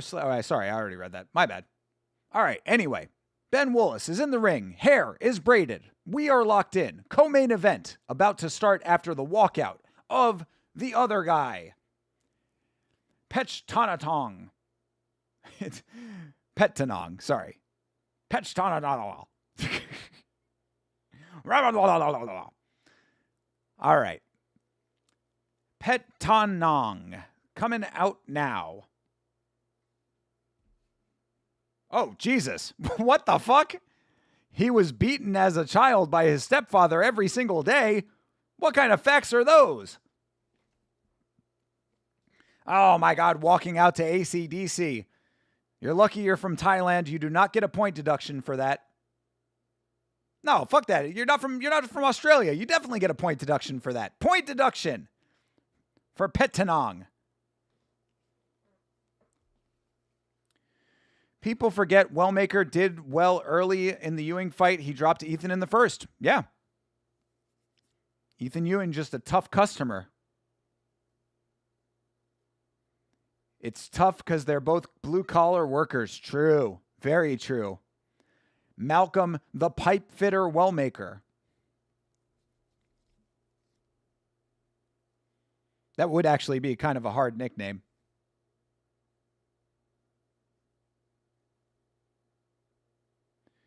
Thunderstruck.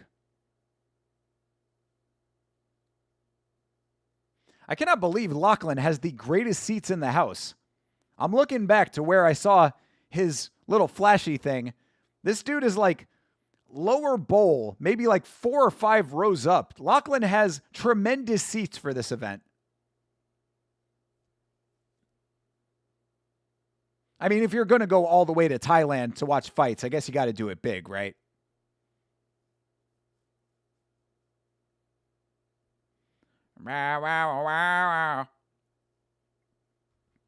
Don't forget about Elijah Smith, another great prospect. Trust, bro, I do not forget.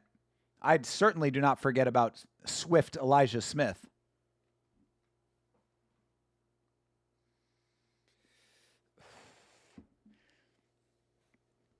All right. Pettanong making his way to the ring. And we got a co-main event on our hands. Ben Willis versus Pettanong.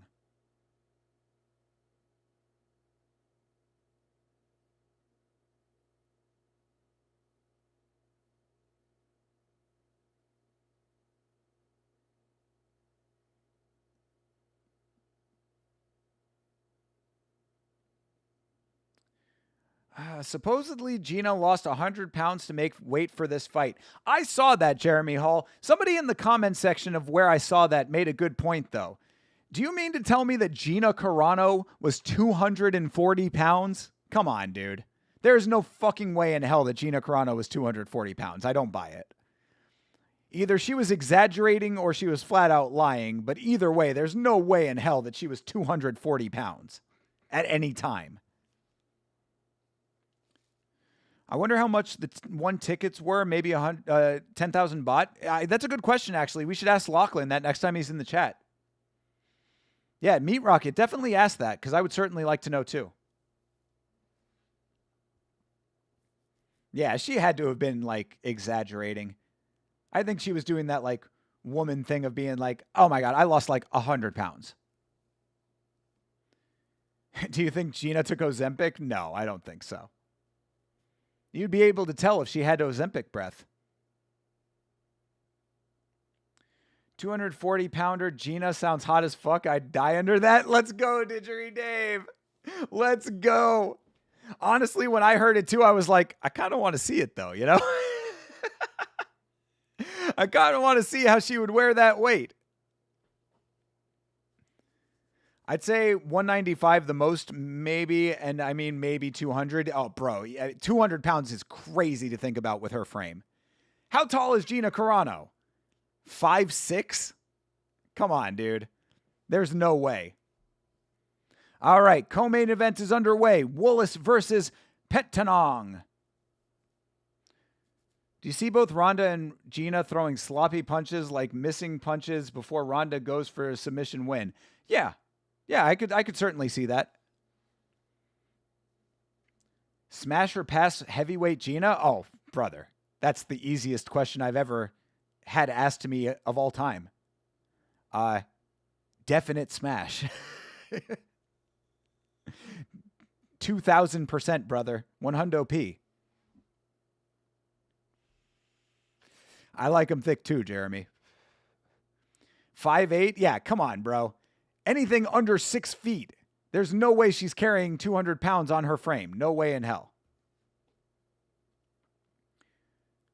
220-pound Ronda would also have tatas? I mean, I don't know if Ronda a little bit less so, because I don't think that Ronda is particularly good looking in the face. But I mean, trust, bro. I'm an equal opportunity server over here, bro. You come, you get. Smash, smash, and smash again. With Thai oil, my man. I think Jeremy watches the same kind of videos I watch.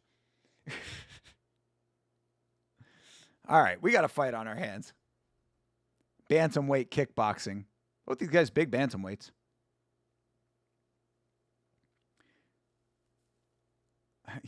All right, Meat Rocket. Mrs. Didgeridoo Dave, only 5 foot. Hell yeah, dude. I don't know if you want to say, but how many pounds, Didgeridoo Dave? 220 chubby Ronda sounds like a toxic liberal girl who would lash out. Excuse me?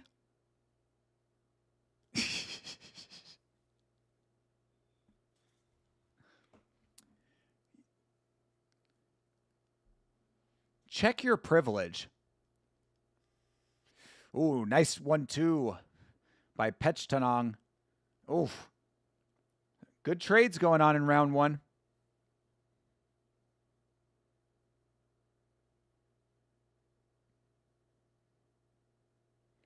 This fight doesn't look like the same weight class. Yeah, I think they're both big for the weight, but Willis looks a little bit bigger, maybe. A little bit more muscular for sure. Could you imagine how bitter a 220-pound Ronda would be? True, brother. Definite truth. Big facts. Just still spouting off the same bullshit that she always talks, just bigger. She would be like fucking Ben Stiller at the end of Dodgeball. You know what I'm talking about? If you know what I'm talking about, that tracks tremendously. Heavyweight Amanda Nunes smasher pass? I mean, Amanda Nunes is a pass at any weight, honestly, but she is still the GOAT, though. Ronda would cause a scene if you stare at her for a few seconds. What are you looking at? Excuse me? Is there something that you need? You were 112 kilograms on the doctor scale yesterday. Big boy. Yeah, big pass. Yeah. Yeah. You remember Stiller from that movie? There you go. If you remember the very end of that movie, then you know exactly what I'm talking about.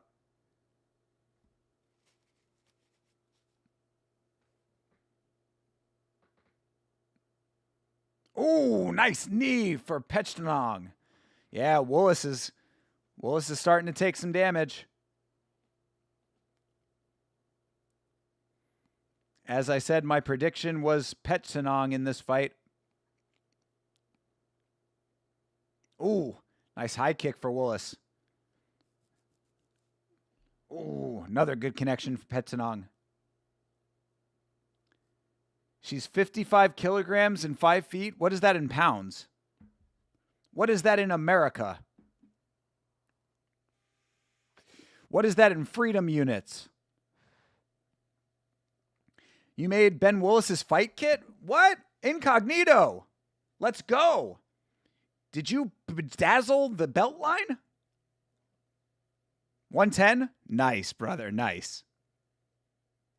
Incognito coming in with the tailoring over here. You put all of those blue sparkles on it yourself? That's awesome.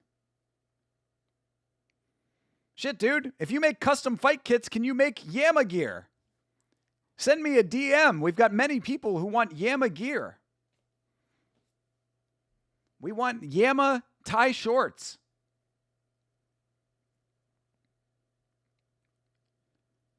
This Muay Thai, this fight is Muay Thai with big gloves. True. It certainly does feel that way. Which is good, because these guys are connecting in pretty solid fashion. Doesn't Joe Rogan like masculine women who have armpit hair? And Shane Gillis was like, "You're getting too close, Joe." He did say something like that. I do remember a clip to that extent. Ooh, another nice connection for Pechtanong. But yeah, I do remember what you're talking about, Johnny. A little bit strange. Who's winning now? I would say that Pechtanong is winning personally. But yeah, I mean, he's turning up. Willis is having a little bit of a hard time keeping up, I would say. Ronda has been unbearable during this whole MVP thing, acting like she's doing a real fight against some active champion. I agree. She's selling a fight, but that is also just her personality. Ronda Rousey is a delusional legend of the sport. This is what happens when a legend... This is what happens when a delusional person becomes a legend of the sport. Ooh, low kick looked like it affected Willis. Is it 5 rounds? No, it is a 3-round fight. Guillet? Is that how you say that? Guillet? Guillet Lajeunie? French name? Am I close to how that was pronounced? Guillet Lajeunie? Wouldn't stick my nose in a stinky kitty, though. Okay. Good deal. Good to know. If Ronda wants to fight an active champ, then go fight Pacheco. I dare her. No, Ronda definitely does not want an actual fight. Give me a break. Ronda is selling this fight because this is the exact level of fight she can sell competently and with confidently. Thick Miesha Tate all about it. Hey, you're treading on my territory there, Jeremy. I love Miesha Tate. Miesha Tate not only is tremendously attractive to me, but also has an amazing personality, which is not something you see in many women. You made his fight set. How do you reach out? At Yama Show on Instagram, my guy. YAMMASHOW. Send me a DM on Instagram. We can talk. You're really far, but yeah, French? Okay. Yeah, I'm not really great with French, but I appreciate it. Guillet Lajeunie.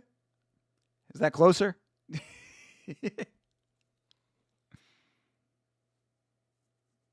Oof. Yeah, Willis.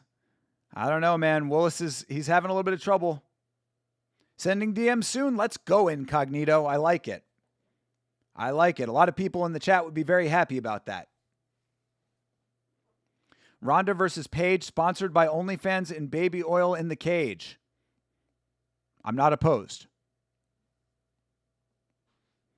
Maybe Ronda might realistically fight Holly Holm. No fucking way, dude. No fucking way would she fight Holly Holm. Holly Holm could still beat her. Holly Holm is still doing good work in boxing right now, if I'm not mistaken. Holly Holm is still active. Ooh, all right. Will is starting to land a little bit in the third round here, but it's going to be an uphill battle.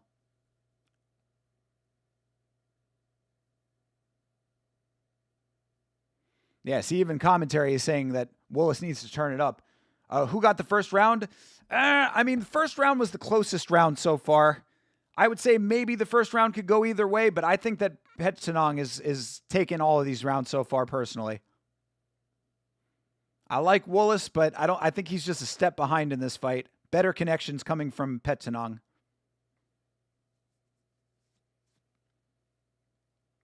Is Yama on OnlyFans too? Well, technically I do have an OnlyFans account now because we watched CFFC. Shout out to OnlyFans. It was a perfectly fine streaming experience on OnlyFans where we watched the OnlyFans exclusive prelims for CFFC. I quite enjoyed our streaming experience on OnlyFans. So, even though I do not partake in any of the spicier content on that platform, I certainly have a subscription or account. Holly is still dangerous? Fuck yeah, she is. Holly was still dangerous in MMA. She didn't even need to retire. Oh, another nice body kick for Petchnang. Oh, Willis misses on the spinning back fist. Yeah, I think Petchnang is taking this fight. Willis trying to turn up a little bit at the end. I think it's going to be too little too late. Yeah. Time? What time? Oh, all right. Just time to bring him back in, I guess. Whatever. They clench. And that'll do it.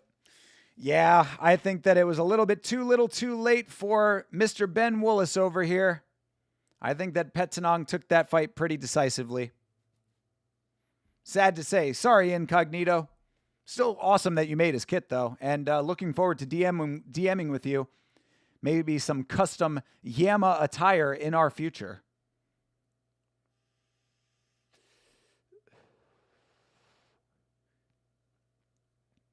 Pretty cool to know somebody who makes custom fight kits.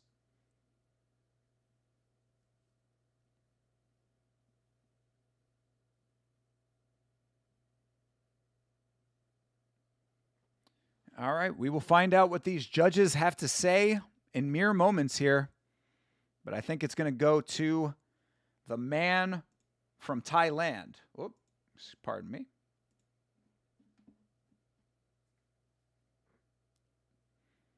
Ben Willis looks frustrated with his team. What is he looking frustrated with his team for?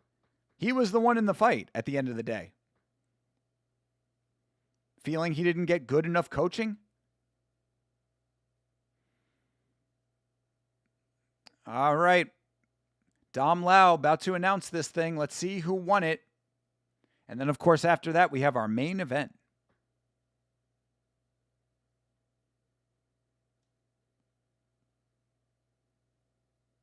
All three judges, unanimous decision here.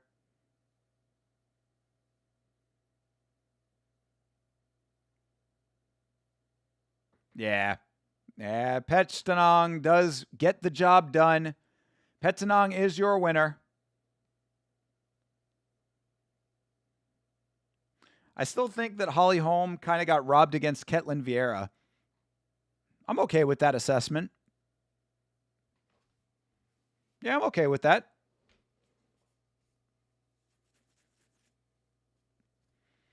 Yeah, I think Holly Holm was a very solid fighter in her day. Also, technically started the downfall of Mayra Bueno Silva. If you trace back Mayra Bueno Silva's tremendously terrible downfall that she's been on. I actually thought Ronda was going to try to fight Holm in her comeback just because Holly is older, trying to get redemption, but instead picked Gina. Gina's the bigger draw. Again, you got to realize, Meat Rocket, this is all that this fight is a cash grab. I mean, These two ladies are fighting for the paycheck right now.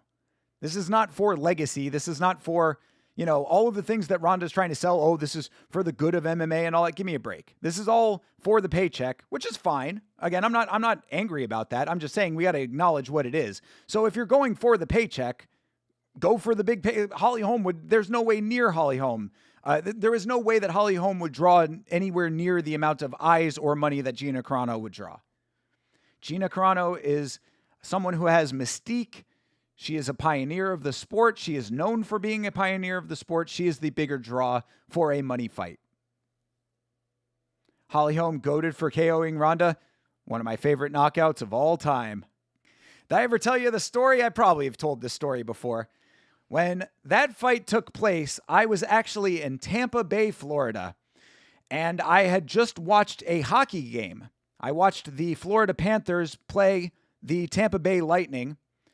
I believe I went by myself to that game. I just wanted to go. I love the Panthers, wanted to go see them play. I don't remember if the Panthers won or lost that game. But what I do remember is this was back when I was a drinking man. And I went to a bar in Tampa Bay to watch that fight. And I was the only person in the bar rooting for Holly Holm. And I got a little bit too tipsy, I would say. I was being a little bit obnoxious. I used to be a little bit of an obnoxious drinker. One of the main reasons why I do not drink anymore. But in the bar, I had a plastic cup of whatever I was drinking that I had finished. And I was banging the cup on the table in the most obnoxious way possible. It's amazing that I did not get kicked out of this bar. But when Holly Holm won that fight, I was the only person cheering. I had an entire bar glaring at me after that win. But oh, in that moment, did it ever feel so sweet. It was certainly a memorable MMA moment in my life. I remember I was pissed that Germaine de Randamie cheated against Holly Holm. Germaine de Randamie is one of the worst champions ever to compete in mixed martial arts. If there was ever a fighter, I always wish that I could remember Germaine de Randamie's name when people ask me questions like, who are your most hated fighters? Because Germaine de Randamie is among my most hated fighters of all time. You're back. Watched Power Slap. How was Power Slap, brother? I came back for the robbery of the UK guy, and I came back to the same conversation about Gina being a pioneer as when I left. First of all, the Englishman did not get robbed, okay? That was nowhere near a robbery. The Thai fighter won that fight. Second of all, the conversation is correct, Mr. Chase Parton, so don't be in here trying to talk this nonsense, youngin'. Just because you do not know you were not there for the full context does not make the context false. Chase coming back spicy. I think Holm would draw in tons because they want to see Ronda get knocked out again. You're not wrong. If Gina Carano did not exist, Holly Holm would probably be the next best thing. If she wanted an actual fight that she thought could be somewhat competitive, that she may have a chance in, even though, of course, she does not. You'd get kicked out of any bars that I've worked at for that? Yeah, no, I know. Trust me, I know that I was being an asshole. I acknowledge it thoroughly. Never got a talking to or anything. It's kind of crazy. Probably because it's Tampa. Tampa is familiar with assholes. Tampa, the greatest city in the entire United States, does have its fair share of assholes, I will admit. Yeah, but Durand to me was hot, though. Come on, bro. No need to stoop to that level. Power Slap slapped in a literal sense was fun as always. Oh, I didn't know that you were a Power Slap fan, Chase. Like I said, we will watch Power Slap on this stream at some point. It will happen, I promise you this. She would have fought Misha again. Another one that I just don't think has the draw anymore, you know? Misha Tate is only a draw to older fans who remember her. Gina Carano is like a household name off of her legacy as a pioneer in that alone.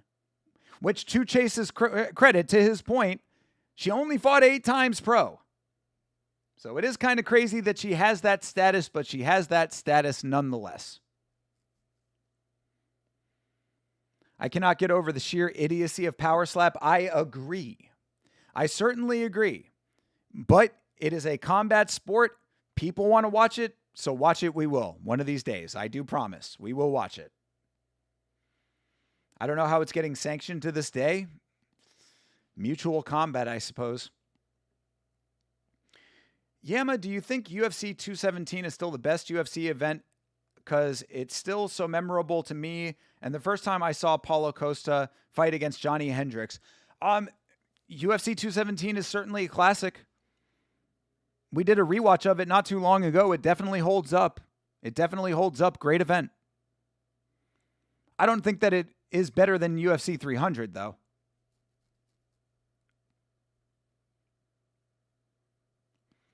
Who commentated Power Slap? Mikhail Bisping?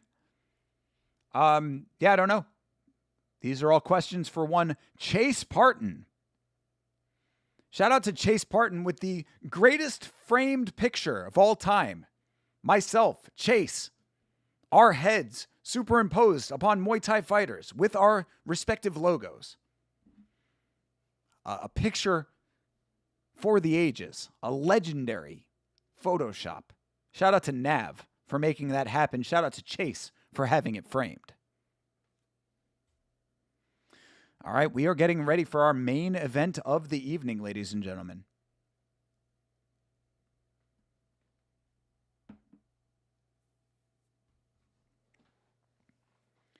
Power Slap is fun if you get into it for sure. If you question why they do it or why anyone allows it, you'll not be entertained. No Bisping, we had Gooden and the other desk guy from UFC. Other desk guy. Ryan Spann? Brian Stan? What? Yeah, Brian Stan. Not Ryan Spann.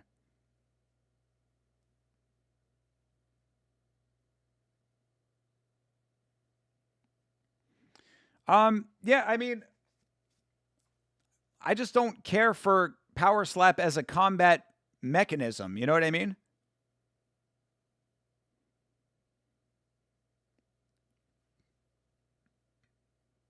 This is a wild walkout song, by the way. This is like when Mike Perry walked out to Halo.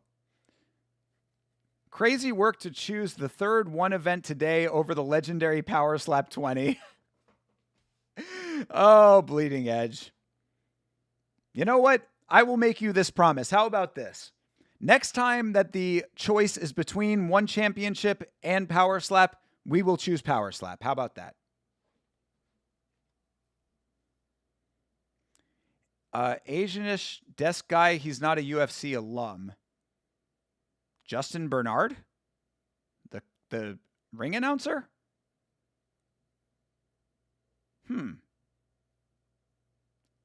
Trying to think. Oh, you talk about yeah, I know who you're talking about, I think. That one, the guy that blinks a lot. I don't know. I don't remember what his name is. He's the guy that was on Contender Series a couple of times. Ryan Superman Stan. Yeah, no, Brian Stan. But that's not who Chase is talking about, apparently. It's a guaranteed beanbag? Oh, for Power Slap? Certainly not a guaranteed beanbag, bro. I saw Paige Van Zandt go to the decision in Power Slap.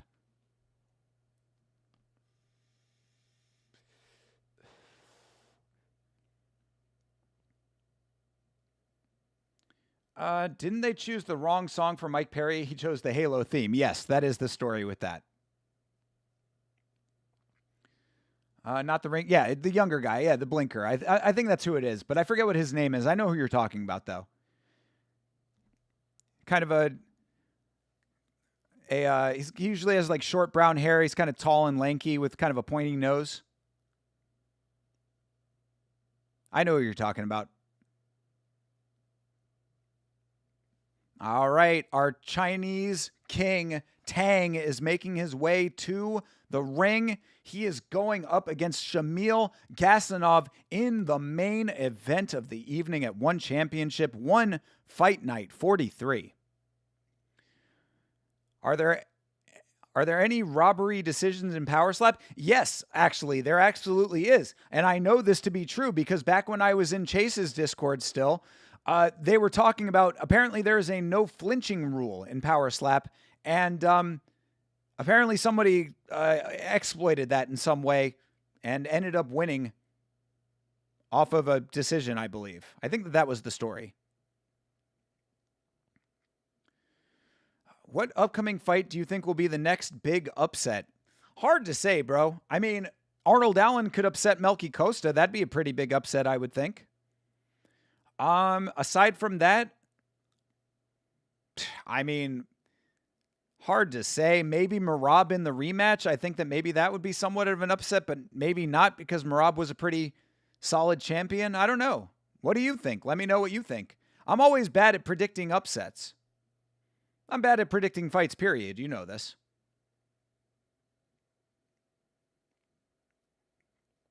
Shamil, the meal deal Gasanov?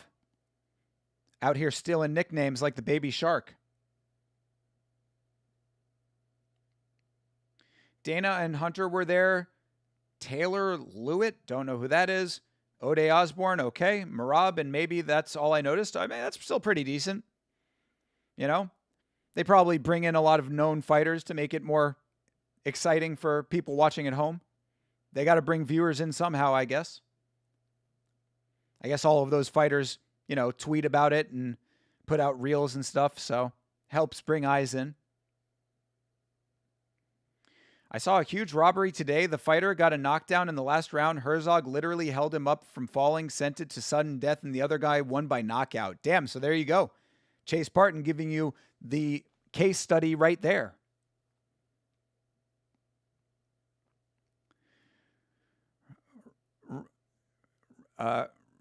Rosh. After Hamzat lost, I stopped watching UFC.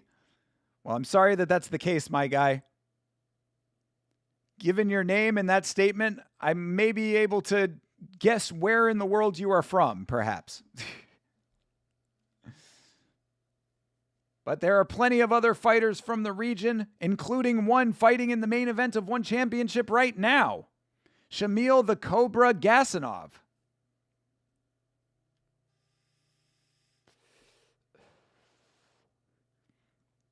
Shamil, our Russian king, going up against China. A dude named Tang. He dropped the rod.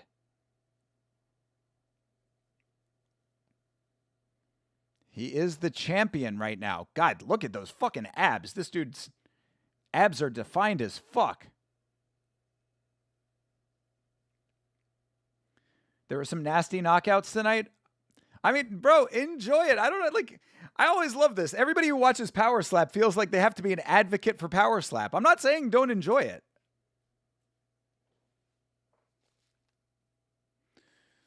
Isn't Dawkins a pretty big underdog against Nickel? You are very fixated on the Dawkins-Nickel fight. Yeah, I mean, that would be, I guess, an upset if he won. I think Dawkins can get the upset, but as much as people hate Nickel, he can definitely out-grapple Dawkins. Nickel took down RDR. Yeah. I mean, it's styles make fights in that one, of course. Grappler versus striker. 18-1 is intriguing, but Russia makes me believe he never seen as much adversity yet. Probably verbal tap in his first loss. I mean, that's certainly another spicy take.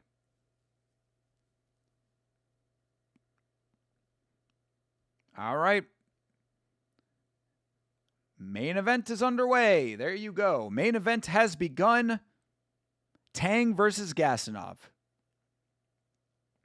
I don't mind Power Slap, but I hate the way Dana exaggerating about the viewership getting bigger numbers than soccer matches. Yeah, exactly. More fans online than Real Madrid. Oh, all right. First takedown attempt thwarted by Tang.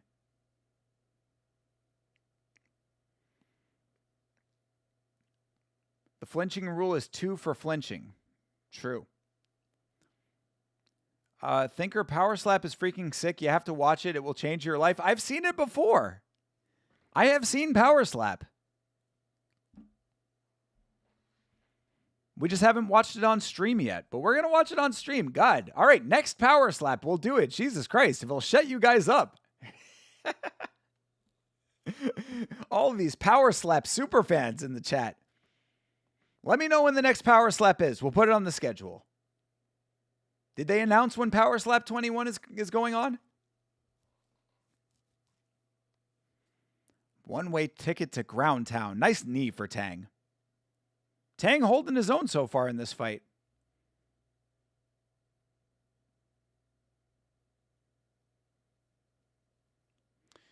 June 10th is the next Power Slap. All right, there you go. What day of the week is it? Is it Friday? If it's a Friday, we're super locked in.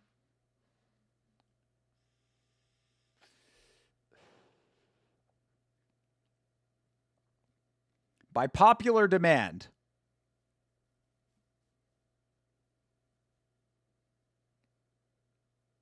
All right, another takedown, another thwarted takedown by Tang. Tang is stuffing these takedowns really nicely. You're joking you've never seen Power Slap? Well, June 10th, it could be the first time for both of us, Meat Rocket, or at least first time for a full event. I have not watched an entire Power Slap event full through. I think I've told that story too before, but I was watching Power Slap in the waiting room at a doctor's appointment. And it was a doctor that caters towards older people generally. So a lot of old ladies were sitting looking over my shoulder in horror, watching me watch people slap each other. Thinking, oh, how the world has changed since I was a youth. Perfect takedown defense is absolutely right. Tang is looking fantastic in this fight. I just wish he would put a little bit more offense out there to pair with all of this takedown defense. Yeah, defensive wrestling is certainly on point for Tang right now. That was a nice shot over the top by Gasanov. I've seen a few Power Slap events, but I'll watch June 10th before UFC Freedom 250. Oh, yeah, good point. That's at the same time, isn't it? Well, there you have it. If that is the Friday before the White House card, then we will have our work cut out for us. It'll be a very Zufo weekend.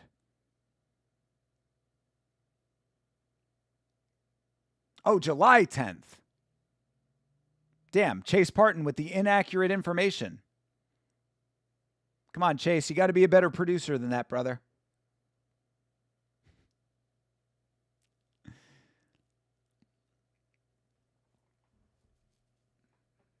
I mean, Tang Kai needs to get his hands active, bro. I mean, Gasanov is winning this round just off of minimal striking.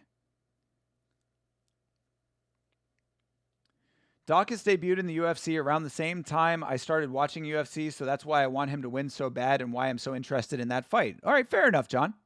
I mean, I'm just kidding anyway. I mean, the fact that you accurately predicted that fight getting made is pretty impressive.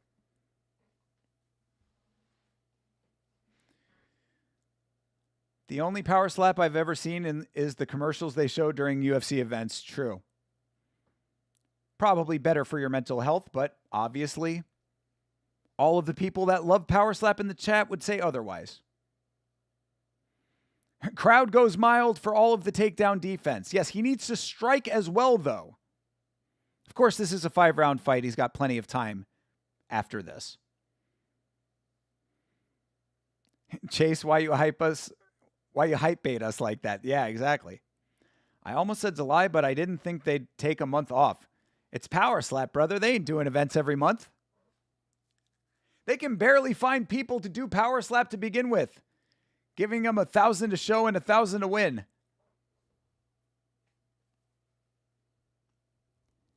I knew you were kidding, but I'm aware that I keep bringing it up. True. All right, John Dong, then we are certainly in agreement on that. Epic handshake.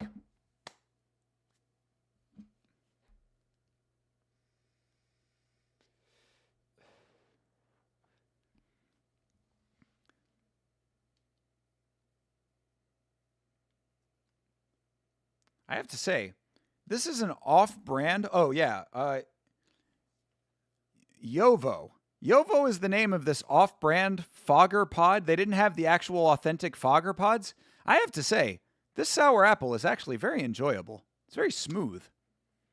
Very mellow and nice on the draw. Nice taste. I was a little skeptical at first, but, well, free promo for Yovo. 10-8 round. I think it was a 9-9 round. It's funny because UFC 326 was easily one of the worst cards of the year so far, but when that fight was announced on that card, that made it up for everything for me. True. Sometimes a good fight announcement will do it. Speaking of which, did Dana announce, or is he's going to announce the McGregor fight apparently tomorrow to take the wind out of MVP's sail? Allegedly. Rumor has it. So perhaps tomorrow we'll be getting the Conor McGregor comeback announcement.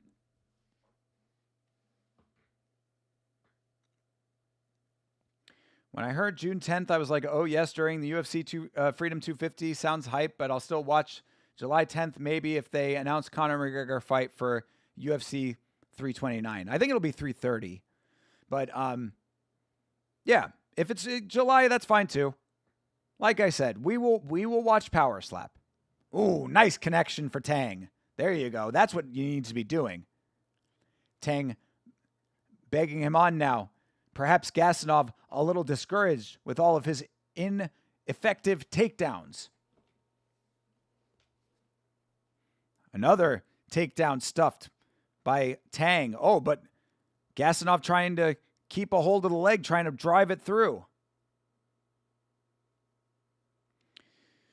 When that fight showed up on screen, I looked like that Leonardo DiCaprio pointing at the TV meme. True. You hope Dukakis beats Bo Nichols. Kid Nichols. On account of these 2 nickels. That's the marvelous misadventures of Flapjack for you, folks. All of these obscure references maybe go over your head, but luckily I call them out for you and describe them for you so that you can get all of these amazingly deep-cut references that you will never get anywhere else but this stream. Tell me another streamer that is referencing the marvelous misadventures of Flapjack in 2026. You cannot do it, okay? I'm the only one.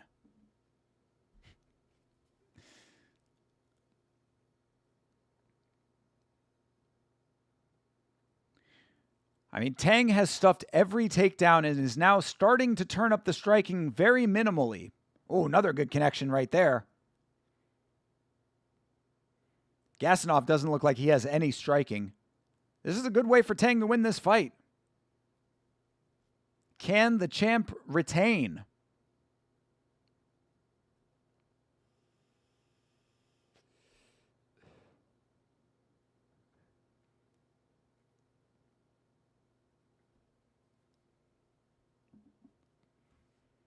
A little bit of a chess match now because of all of these stuffed takedowns. Finally, people starting to recognize how to neutralize the Dagestani wrestling. Unfortunately, there's not a lot of striking to backfill that, but still got a lot more fight to go. I am going to have a broccoli blue cheese tonight, people. I am looking forward to eating dinner after this. Your boy is hungry. Them not fighting in a cage is really hindering Gasanov. He could push towards the cage to secure the takedown. But he's not really backing Tang up towards the ropes. I mean, because he's still, yeah, you're right. The ropes having the give certainly does not work in his favor, but he still could be backing him down. Tang is just moving nicely and stuffing all the open water takedown attempts.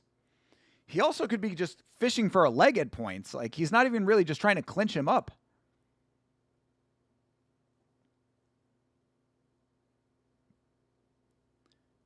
Yo, what up, Sam? I saw that you joined the Discord, my brother. Thank you for joining. Welcome to the Discord. Of course, anyone else who is not a member of the Discord, feel free to join. And for all of you out there lurking in the background, if you are enjoying hanging out with your boys, make sure to subscribe. Become a member of the Blood Palm. Kopp versus Horiguchi should be a good fight. That might be my new Dawkins versus Nickel after the White House card. True, that should be a very good fight.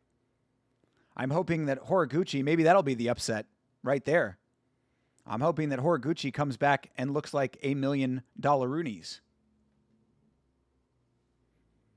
Hopefully Kopp wins so we get Kopp versus Van. I would prefer Horiguchi versus Van. Plus, I am always rooting for Manel Kopp to lose, honestly. Dirty fighter.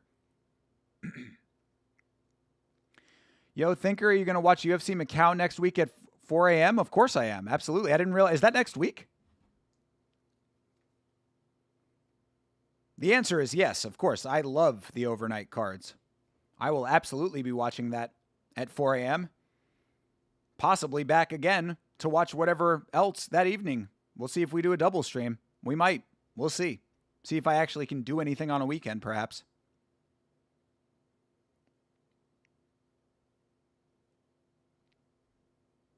Yeah, UFC. Let me see. What? Oh, Song versus Figueiredo is next week. Is that? Oh yeah. No, you're not wrong. That is the Macau card. My bad. You are correct. I apologize, Johnny. Yes, Macau. Thank you for letting me know. 4 a.m. start time for that. Is Kopp dirty? Yeah. What does he do? He pokes people in the eyes very sneakily.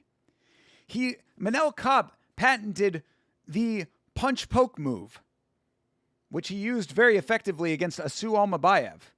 He goes in faking a punch and then sticks his fingers out at the last second. You want the Gucci to win against man boobs? That's another thing that makes him a little bit of a dirtball. Never let it be forgot. He did pop back in the day. He got off on a technicality, but he is a steroid cheat and he is a Fowler fighter. Yeah, no, Manel Kopp is a dirtball. He did the Chris Weidman move, yeah. He didn't go quite as far as the double poke, but certainly got close.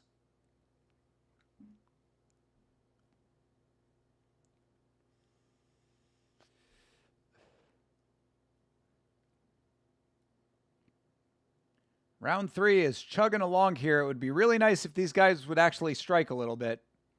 I feel bad for our guy Lachlan. He's had such a good card up until now. Yeah, low kick took the legs out from under Gasanov for a second. That was nice.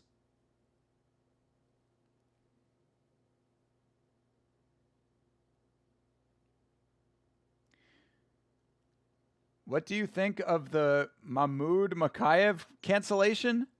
I think it's actually a very big blow to the MVP card. I think having Muhammad Makayev on that card would have been a very good addition, and it sucks tremendously that he's not on that card. So yes, I'm not happy about that. I think that really sucks, actually. I thought that putting Makayev on that card in the first place was where I really knew that they were actually taking MVP seriously as a card. I was like, oh shit, they're putting Makayev on the card. They actually know ball a little bit.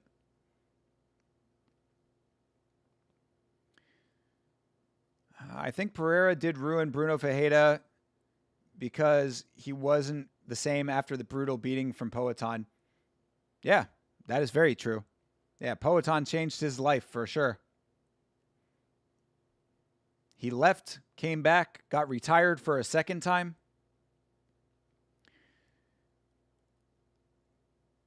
Oh, yeah, Bruno Silva, exactly. Excuse me, you are correct.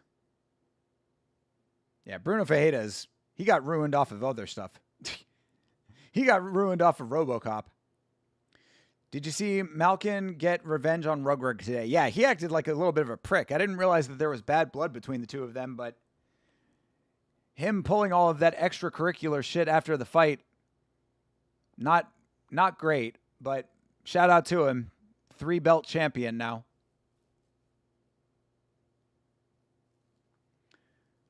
I wanted to see Makayev fight. It was one of the only real fights they had on the card. I mean, I think a lot of the prelim fights will be more competitive than that, or more interesting than that, perhaps. I like Junior Dos Santos versus Robelis Despagne. I think that that's a good fight. Could be good anyway. But yeah, I do think that Muhammad Makayev being taken off the card is a bad look, unfortunately, but outside of their control, apparently. From what I have heard, it was visa issues. Thoughts on Namo Faisal fighting this weekend? Shout out to Kurdistan, bro. You know I've got mad love for Kurdistan, so I will be rooting for Namo. Will he win? That I don't know. That I do not know, considering that he did win in karate combat, but it was not exactly a barn burner, if I recall. It wasn't like he came in and walked through his opponent, but either way, like I said, mad love to Kurdistan, so I am riding with Kurdistan till the very end. Shout out to the GOAT Rwand. All right. Over the top strike. It's like they're landing like 1 and 2 strikes in this fight, and it's just like, it doesn't feel like there's going to be like the moment here. I would really like a beanbag in this final fight, but it does not feel like we're getting one yet. There are more rounds to go, of course. Or one more round, maybe. Was that round 3 or round 4? Again, it's felt like one long round, so.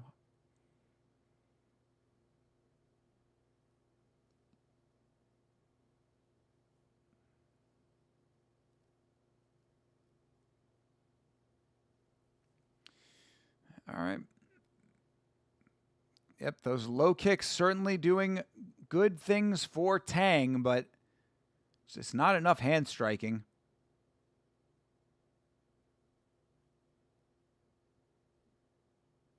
Okay, it was round 3. So we got rounds 4 and 5 coming up. So round 4. This fight is freaking sick. Yeah. I certainly agree. No. Did you see the press conference yesterday? And I thought it was pretty boring and some bad production from the microphone being too low and some echoes. I did not watch the press conference for MVP, but I did hear that those problems did take place. Now, the only promotional thing that I've watched from MVP is when we watched the face-to-face with Nate Diaz and Mike Perry on stream the other night. This is like that BJJ match, just MMA. Damn. Oh, man. Boom, roasted. Roasting this title fight. Yeah, this is a title fight, by the way, people. So you know.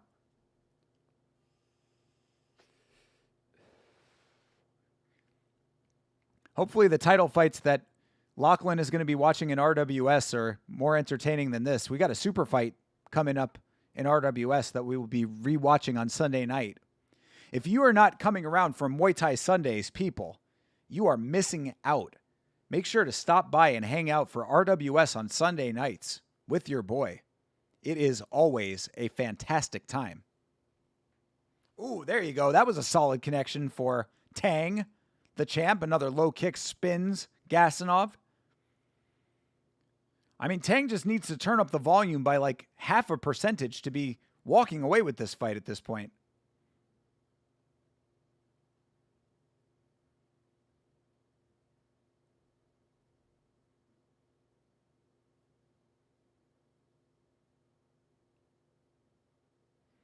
Baseball is not an American sport, Mr. Announcer Man, whose name I never remember but always can remember his face. Oh, all right. Tang's starting to turn up a little bit. Another stuffed takedown. Tang has perfect takedown defense.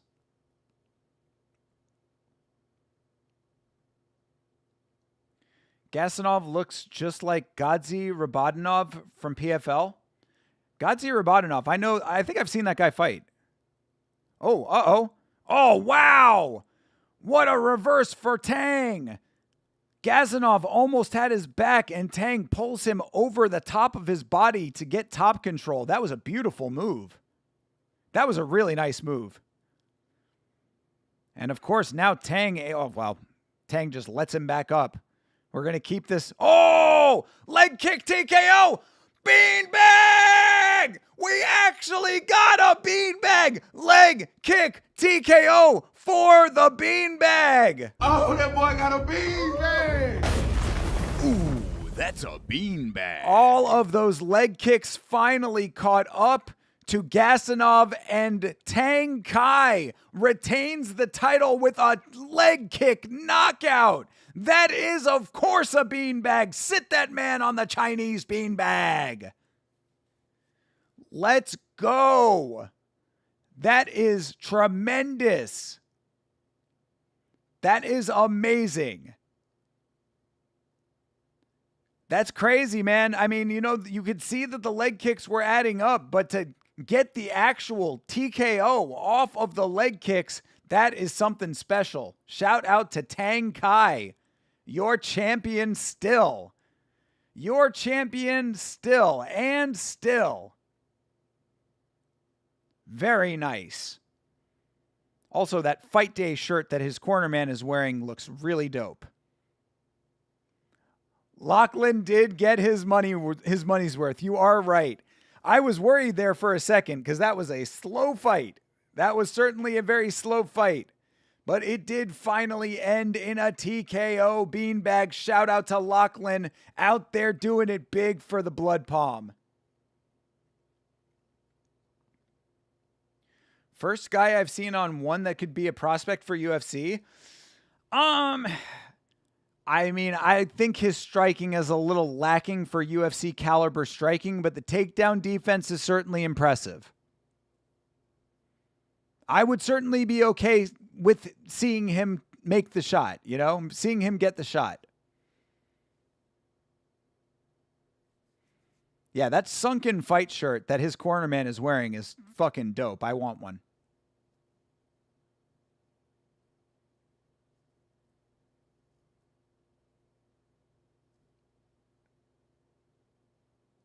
Not going to lie, I left at the end of the third round. What? Lachlan! You missed the beanbag! You missed the title fight beanbag! Why'd you leave? The fight was just that boring? You missed the confetti drop! Oh, Lachlan! I better not hear this for RWS. Back to the hotel to game plan for RWS. Good point. Yeah, you've got RWS, I guess, later today, right? Good point. All right, Lachlan. That is a valid reason right there. That is a valid reason. Either way, enjoy RWS. Let us know what you are wearing in the Discord so we can spot you on the fan cam, on the dance cam. Of course, we will be rewatching on Sunday, so no spoilers. Don't give us any spoilers for the fights. But have a great time at RWS, and I hope you enjoyed one championship. Such the GOAT you are. Tang versus Topuria will be next. True, I can see that. No, I never see him beating top 10, but he could beat some trash fighters in the UFC. What a compliment. Oh, yes, and Lachlan, if you're still here, how much were tickets? That was something Meat Rocket asked earlier, and I thought it was a good question. How much did you pay for tickets?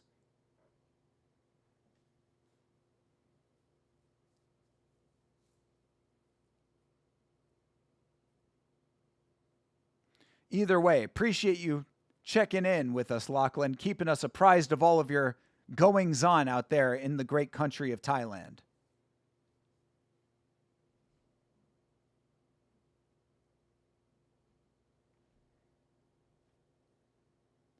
Did your mama get tickets? What, excuse me? What did you just say, sir? Pardon me? I don't think I heard you here. God damn it, where is it? Don't you ever talk about my fucking mom. Watch yourself, Johnny. You got Michael Chiesa to contend with. Don't you ever talk about my fucking mom.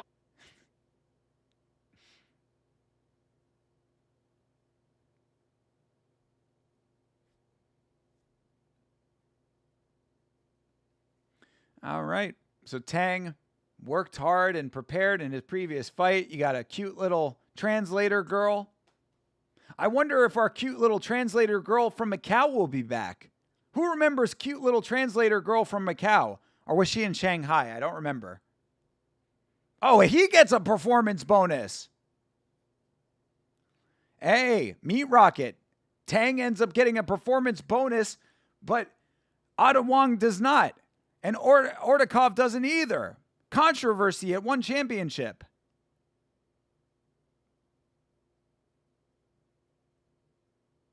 You remember her face with the cute little glasses? She was a cutie patootie in her little nightgown.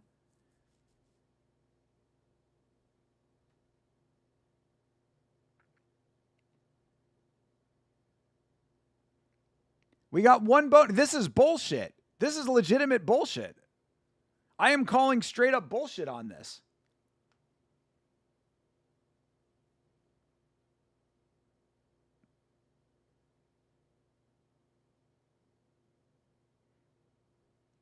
Hey, he shouted out Tiger Muay Thai by name, lady. She did not translate Tiger Muay Thai. Luckily, he said it in English. Either way, Tang Kai gets the job done, doing it big for China over there in one championship. 7,000 pounds of gold hanging off of his shoulder.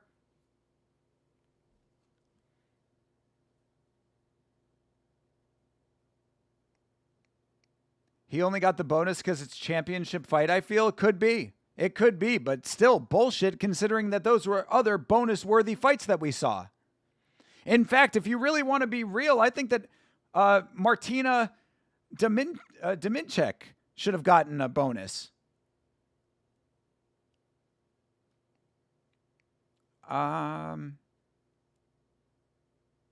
You'll send it in Discord? Okay. Send it in the Discord, Johnny. All right. Well, that will take us to the end of one championship for the evening. Of course, we will let this thing play out until the end of the feed. Watch some of these very nice replays, very nice highlights. Always love the confetti drop. I think that's one of the cool things that we see on one championship.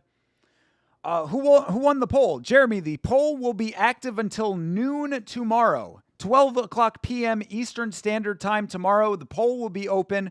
But I will tell you that MVP is in the front currently with, I believe that the tally is 8-5 right now. 8-5, I believe, is the current tally. Let me double check. I'll refresh here. Let me refresh to see where the current standings are for our poll here. Go to the pinned posts. Yes, the current standings are 5 votes for UFC and 8 votes for MVP. 6 votes in the Discord and 2 absentee votes from members of the chat who are not actively in the Discord. All right. It is bullshit. The other fighters should have gotten the bonus. They were better. I agree. I thoroughly agree, actually. I think that this is actually very unfortunate that those fighters were not getting their bonuses. Yeah, I say Ordakov and Adewang both deserved it.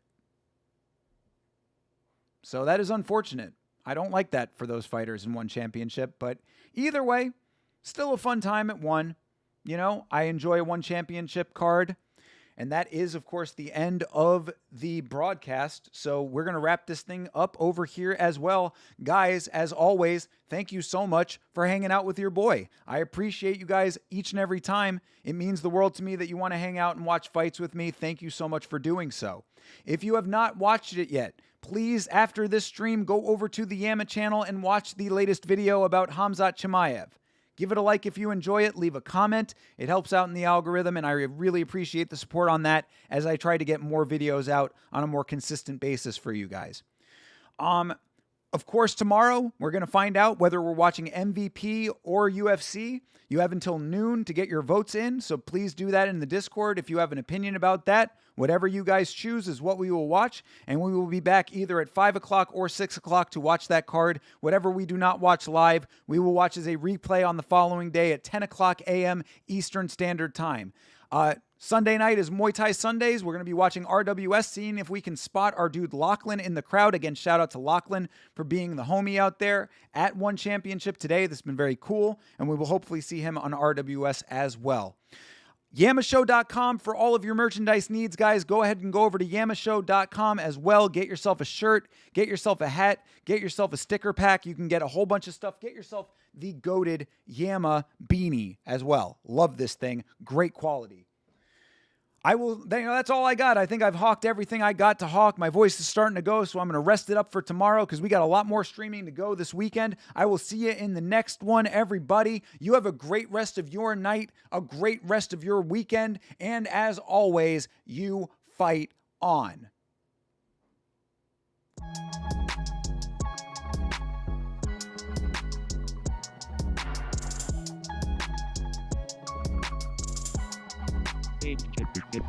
Game.